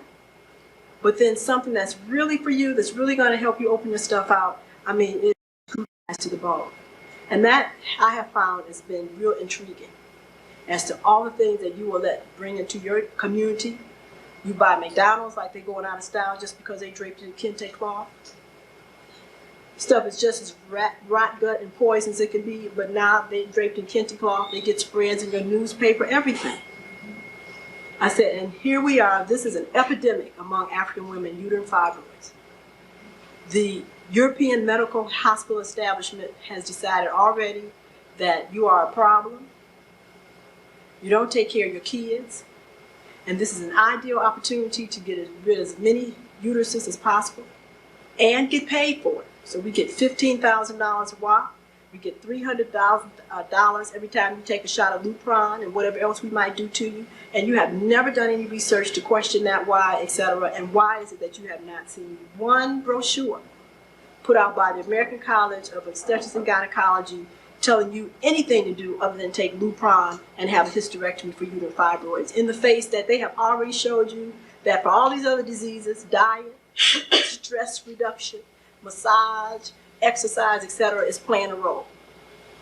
So see, this is what I'm talking about the level of the will to fail and the self-hate that African women have adopted. That even people that come to you with actually truth and have no investment in basically trying to get anything out of your pocket.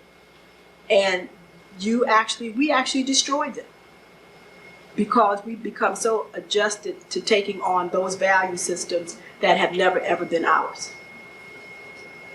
So, you know, it's going into the last few years here before the 21st century. The resonance of energy that's going to be necessary to get through these next 3.5 years, not even the next 7, is going to be quite intense. And the diets that you're eating, the food that you're eating, the type of thoughts that you have, you're automatically going to take yourself out. This is the judgment, and most of you don't know that. They talk about in religious circles that we're halfway through the tribulation. You're right. Because by 1997, it's all going to slow down. And there's a lot of data that we don't have, and you have to ask yourself why you have so much suspicion toward yourselves, and that you have let any and everything walk into your communities that have brought you nothing for your best interests, and you give them rights to have your money, environment, and everything. So I really want you to understand that for me, this is actually the reason why I'm doing this, is because this is what I agreed to do. This is my life's work. And I had my own itinerary, but it was not the proper space and place for me. And I truly like living. I really do. And having created a space and time for myself where I could see that I was not going to be in a physical body, I had to make some decisions. And I shared this with you because if you do have people who are ill, that have serious diseases, etc., you have to understand what you're looking at. You are looking at an individual who has, up until that point in time, refused to be on purpose and is being given an opportunity to make some decisions about whether they will change or not. Because the physical body does not want to die. It does not want to be diseased. But it cannot override a made-up mind, especially one that's made up not to be in alignment with what is supposed to be happening in this dimension in relationship to you. Cannot do that. So the body knows what it's supposed to be doing, but if you will not take heed and understand, then there will be a separation of the two. And that's actually what death is about. So unless you have any more questions for me, I'm going to let Foster talk to you. I do have one question. Yes, ma'am. I'm just trying to understand, what is it in this goddess here in the womb that's in her forehead? Mm-hmm. What's on the inside of the womb? A human. A human? Mm-hmm. A divine being because of a divine consciousness. You know, I talk about certain concepts and they've been downplayed, and actually the true meanings have been robbed in the teachings. The immaculate concept, for example, most people that know anything about that think that that is just something that the conditions under which Jesus Christ was conceived. The immaculate concept is a technique through which you can use your mind for anybody. The immaculate concept is a capacity to take a situation, an individual, and think the highest thoughts about it continuously, irregardless of how it presents to you at the moment. And because the mind is the universal womb, by universal law, whatever your thoughts are, that is what will be born unto you. And so this is how you are able to make transformations in people without ever saying anything to them. How you can transform children without having to deal with them on a physical level. This works all over the universe. And so when a woman has an immaculate mind, then everything that comes through her and is brought into her environment is also immaculate. The key here is that most of us do not have the amount of discipline and the foresight to be able to see through and beyond a situation that might be presenting to us in ways that we would not rather see. But that is one of the laws of creation. Because if any of you could look into your uterus while your children are forming, if you did not have an immaculate concept, you would immediately want to get rid of that. Because fetuses and embryos and fetuses are very unattractive prior to birth, because they go through all kind of metamorphosis. They look like a frog at one point, a chicken at another, all these different things. And if you saw that and thought that this is how your baby was going to look, you would immediately not want to carry this. So I'm saying that through growth of everything, it's a law of development. That's why it's so important that we do not get stuck in a phase of development as it's developing and not have clear insight as to what the end result is going to be. So this is what the goddess is about. It is the capacity to see something in a divine, immaculate consciousness and nurture that thought only, knowing that it will be born into your world. So whether that's your health, whether that's relationships, whether that's being on purpose, the principle works for everything. And this is some of the things that we actually teach and remind you of, because this stuff is in your bodies, it's in your genes, it's just dormant because you've been so busy aspiring for other values and a lifestyle that has not been designed for you, that it cannot become activated and come to a conscious level. Is that inside that energy? It looks like the cross with Jesus. Well, that's a person. Is it supposed to be in the form of a crucifixion? Well, the key here is that the uterus, when it's cut on its side, is really the ankh, the key of life. It looks exactly like this. The ankh? Right. Which was actually a chemetic representation of the life force energy.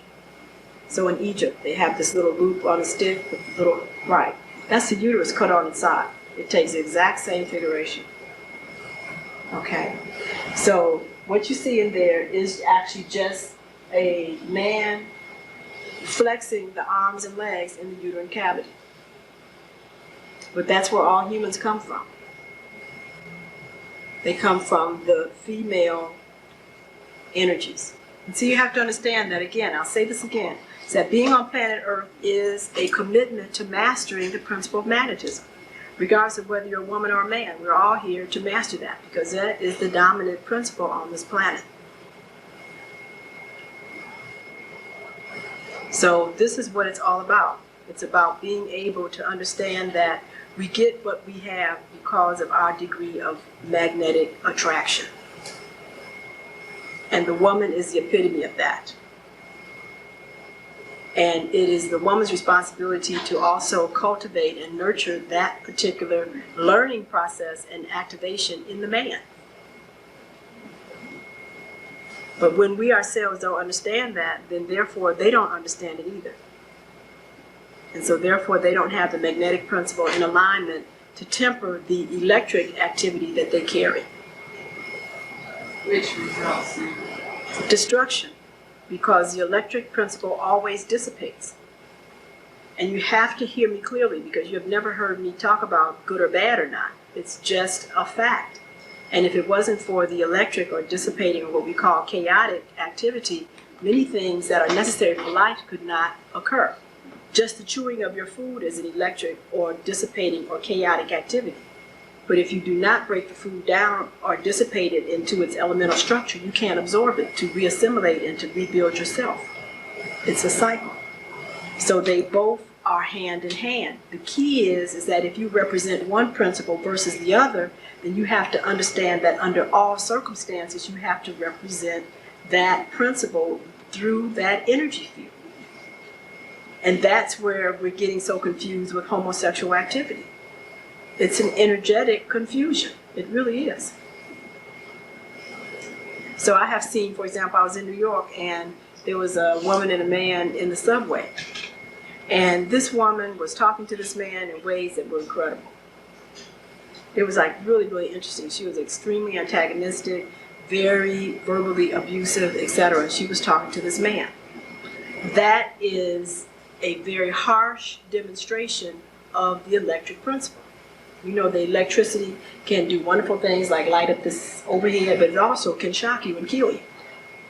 And she was definitely into her electric principle. But to the extent that it was totally out of order, which means that when you become extreme of something, then you actually then get the extreme opposite reaction. Okay? And so I could see that she was actually creating a lot of problems for herself depending upon the individual that she was talking to. Because if he had been extremely electric at that time too, there would have been a real big explosion in the subway.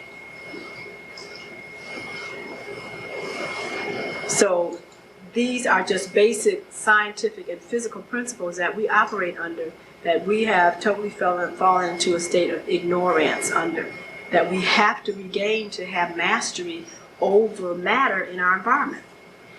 So you have to ask yourself, how do we stand 60 million strong in a country and we have nothing to show for it? I mean, if you came into America and if we were actually looking on a physical level as a representation of the African race, there is none. There is no place of commerce. There's no particular educational system. There's no transportation system. There's nothing. How do you do that? I mean, everywhere in the world that I've been, I always know when we are around. And it's not the highest signals. The first thing that always greets me normally is trash and paper. And that bothered me. In New York, I could go down Park Avenue, and as soon as I get to 120th Street, I would look in the back of the cab, and there's like a boulevard with flowers, and I look in the front, and there's paper and trash flying everywhere. And my thing is that, well, how does this happen? And you just cross the street. What is happening? Why doesn't the paper fly over on 119th Street? It just keeps going up to 121st. And my thing is, I don't understand that. How does this happen? But it's energy. It is an energy interaction. And the key of it is that the greatest magnets on the planet is the African. We are the greatest magnets with the greatest magnetic field. But magnetism is an energy. It doesn't know anything about good or bad. And it will magnetize to itself whatever the frequency is of the magnet. You know, all magnets don't magnetize the same thing. So if the magnet base is of the frequency of dirt and trash, it will always be there. Always, all the time. No way you can ever do anything about it, except have a law on how you're going to handle the dirt and trash when it comes. And we haven't done any of that because we haven't spent time figuring out how we operate. So if you know that you're a magnet and you know that dirt and trash is going to be attracted, then if you don't want it, then there has to be a way that you're going to handle it. Which is, you can recycle it, you can pick it up and put it in a container, you can burn it or whatever, but you have to be accountable and you got to do something with it. Europeans magnetize trash and paper too, but understanding that they have done something with it. They've decided, well, this is something we don't want, so we have to then erect a program and commit to using the program to keep it under control so that we can get that off of our magnetic surface so we can attract something else. But we haven't realized that this is what's happening here. These are energy exchanges that we have to be accountable for, so we have done absolutely nothing. And it's going to always be a problem until we take a look at the fact that we have these phenomena that occur and we have to devise a way of taking care of it and handling it. And we can't continue not looking at our stuff and deciding how we're going to handle it. But if you won't speak to each other on the street, how are you going to come up with an elaborate plan to handle garbage and paper? If you won't speak to each other on the street, how are you going to come up with an elaborate plan to have an educational system that's comfortable for all of us? If you don't speak to people on the street, then when you see yourself coming, how are you going to be able to work together and count money together? I was just walking here today, and out of all the African women that I saw, about 1% spoke. And it was usually the sisters that were in their 50s, etc. But women that were my age or younger, they would like look down at the ground or whatever before they would speak. And my thing is that, well, you know, this is deep and this is supposed to be the South. I expect that in New York. I mean, but this is the South. I mean, and you won't even speak. Well, I tell you, here, people speak to each other more than people who come from the North speak to us. Oh, I'm sure. And I'm saying in the North, you know, but I'm saying that when we talk about Southern hospitality, you know, I'm like, okay, unless you know the person. I mean, because I'm just thinking that, you know, it should be hunky-dory. I mean, I went in Savannah, Georgia, and I didn't see many black people, but now the white people exemplified Southern hospitality. They were like, oh, honey, how are you? Where are you from? And and this, that, and the other. And they went on to tell me about their whole history and this kind of thing and other. And I thought that was just really interesting. I said, well, this is real interesting. And when I then found out that this is one of the biggest slave galleries in the country, and they had us all tied down picking that cotton, I thought that was real interesting because the white people act like they had never, ever done anything like slavery. They were so nice. I was like, this is incredible, you know? I mean, but I was really surprised. But the Africans, And my thing is that this is the reason why. It's a misuse of our creative energies. How can you not acknowledge yourself? Yeah, but Dr. Jewel, would you say that the principle is the same in terms of attraction? When I walk down the street, I'm always getting smiles and greetings. And I attribute that because I carry the smile and the greetings with me. And so, I mean, really, everybody speaks to me. And But see, I would agree to that. And what I do, I just normally just speak to people and just see. You know, I have just done that because that was one of my definitions on what a healthy person does. They just speak to people if they're in arm's reach. But what happens is that many times I have to pull people out of their normal not wanting to speak mode, because they just, before you even get up to them, if they see you coming, they just normally turn their head down and their eyes, or they get busy looking at something else. So I just speak to them anyway. But I'm just saying that this natural tendency of not being excited to see yourself coming up the street, etc., is a real issue. What was that you said about the homosexuality that you really left what you just I mean, yeah, because that's a whole lecture in understanding electromagnetic forces. Okay, and you know, it relates to, you know, food issues, it relates to the whole issues on what the basic energy was in the household with the mother and the father, a whole bunch of other things are going on there.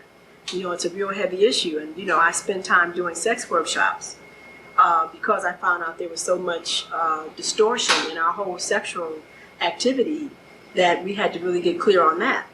We haven't addressed all our sexual deviant problems. I mean, in the hospitals, I mean, it was nothing to have to deal with, you know, rape, nothing to deal with actual child abuse, sexual molestation of babies, etc. This is Africans on Africans. We haven't addressed any of these issues. And I'm saying from picking up paper in our neighborhoods to basically dealing with our sexual stuff, we haven't dealt with any of our stuff. And the key is, how can we be grown people when we haven't managed to be able to feed ourselves, clothe ourselves, transport ourselves? We deal with none of our social problems. One of the greatest awarenesses for me was the fact that even when you go to the hospital that we become so dependent upon, they measure you against a white woman's standards. Do you look white to you? And my thing is that, well, hell, how are you going to get better when they're looking at you as a white woman? They're defining your blood chemistry by a white woman's. They're defining how you should respond as a white woman. And my thing of it is that that's crazy. Because in botany class, if I wanted to get the best out of the daisy, I basically used the daisy standard. And when I wanted to deal with dandelions, I used the standard for the dandelions. And when I wanted to get orchids better, I used orchid standards. I didn't try to compare dandelion standards to orchid and expect the orchid to do the best it could. So my thing is that, well, where did that come from? But then I got into the economics of understanding what's happening. If I am going to take my money and get some of my friends together, and we're going to form a hospital that's going to take care of me and my kids, then we're going to use the standard that we are. Now, when I open the doors, if you all want to come in there, you can, but the standard is going to be one that makes sure that my family is taken care of. This is just finance. So when I got clear on that, I said, oh yeah, now this is actually dealing with adulthood. So they understand that. So the key of it is I said, well, maybe could we have been a little more honest on the marketing? That you knew that the standard was going to be for white folks because it was my money as a white man that I formed this hospital, that if you're going to open your hospital in a Hispanic area or an African area, that you could have said that in the marketing. So that when they came in there, they would have known that you could perhaps put a Band-Aid on them or whatever else, but I mean some serious evaluations we can't do because we use European standards. One of the questions that probably everybody's got is that we don't know doctors that we can trust who actually do look at us. Is there anything that we can do about it? But see, it's not about trusting the doctors, because you have to understand that, you know, here in America, it's supply and demand. So the thing of it is that that's why Europeans spend so much time becoming informed consumers. So they can make sure that who's selling them stuff, they sell them stuff for their best interests. We're not informed consumers. And so you don't go into the hospital and ask whose standard that is that you're measuring me by. But I mean, but you know, that's what you have to do, because then that will actually then ask the doctor to then even think about it if he hadn't thought about it. Because there are standards for Africans, and they know this, but they're not going to take their whole hospital and set it up on your standard when you don't pay for it. So if you want your standard to be for an African man and an African woman, then you have to be willing to invest in that. And we haven't decided that we need a hospital yet, even though we've decided we need a hospital. So it's not about, I mean, so what are the doctors going to do?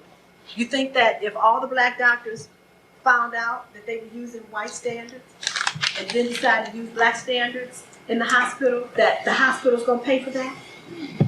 You know what they're going to do? They're going to tell you that you can't practice that here. Okay, because personally, everything is set up to deal with white people. So that means you have to change the tap, the solutions in the tubes and everything. And you can't do that here unless you're going to pay for it. So see, the key here is that once you become aware, then there's another responsibility also, and it goes back to basically providing for yourself what you need. So then that means now collectively, instead of us going and volunteering at their hospitals and going off doing a whole bunch of things like playing bridge or whatever else we do, which is what you do after you've taken care of your basic needs, we have to come back. See, we've gone retrograde. See, we put the vocational stuff before the basics, and we got to leave that alone and come back to basic, taking care of the basics. You got to come out of those kind of activities and start actually putting together things, companies, businesses, to take care of your basics, to get you a hospital, to get clinics and things, and to find out doctors who want to know about themselves and relearn what they need to so that you can get the proper care. And this is what normally the woman would ask of the man. Because she would say, I would need this, I would need that, and then it's the man's responsibility to go out in the world and actually make a way so that it can happen. But see, the woman has to come up with the bright idea, because first of all, she has to be willing to want something for herself. So whether that's shoes that fit her feet or a hospital system that's going to take care of her and her husband and her children, it has to first of all be her desire. And then the man, being her support person, will then go out and help that to be a reality. And that's my personal opinion. I feel that why our men are so upset with us, because we don't request for them to do nothing. So we decided to get real electric and go out here and do everything. And that's definitely not our place. And so therefore the things that really need our attention and time, we don't have time for anymore. And so therefore the whole thing falls down to the ground. So the key is that we're so out of alignment that we don't even know what to do with ourselves. Let's know how we're going to know what our man is supposed to be to us and all these other different things. We just got that all backwards. And our uterus is showing us that. How are you going to cut out that kind of dilemma? And that's why I'm so concerned about hysterectomized women, because they still live with all of this frustration and false values that they live out every day. So there is a lot that we have to do, but because we are really endowed and blessed people, we can do all kind of magical things in no time. But we have to be willing to let go of somebody else's time schedule, somebody else's value.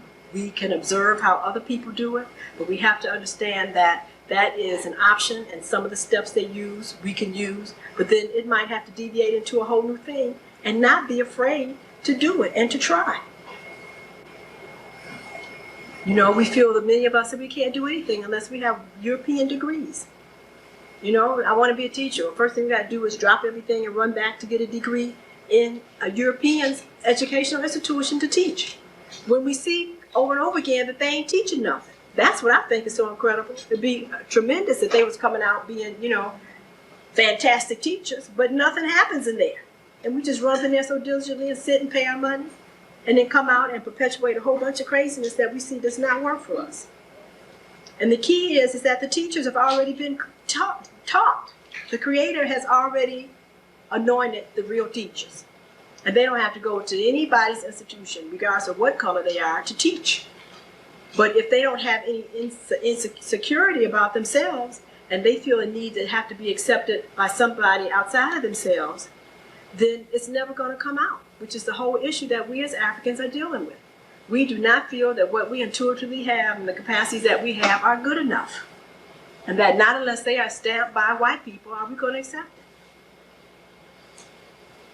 it. And the key is we have to keep asking ourselves why. Because what necessarily is good for them is not necessarily what is going to be in our own best interest. It has to be different. And being different is fine. There's no problem with that. It doesn't talk about inferiority. It doesn't talk about superiority. It just talks about uniqueness. And why we as Africans have such an issue with uniqueness is beyond me. We feel we have to make excuses for how we are. You know, our skin color, our butt size. I mean, where are you going to make excuses for somebody who can't create nothing? I've heard people go off on a whole rendition about their nose. I mean, I beg your pardon, to somebody that can't even create one cell, why would you do that? I mean, it'd be different if they could give you something different. But they can't create anything. Anytime a group of people have to resort to actually using baboon livers to try to stay here, you know that they do not know what they're doing. And we're still actually trying to be accountable to them, even in the face of seeing all the errors that they're making, trying to grope and find them up themselves. And they show us this, and we still are not able to understand that we need to be very, very intuitive and pay very close attention to what we are and know more about ourselves and try to rise to that occasion. And it has to start with the source. I had aspirations to be a lot of things. First of all, a neurosurgeon. I realized that Europeans didn't know much about the brain. And I did not want to continue to maim and harm people because they do a lot of that until just recently. Then I decided I wanted to be an internist. And when they told me that I could not be an internist based on my own skills of being able to take a history and diagnose by what I saw, that all my diagnoses had to be legitimized supposedly by the lab before I could write it down on the chart, I said no, I didn't want to do that. That's to say that even though I know what's wrong with you, if the blood tests don't come out that way, I can't write it in the chart.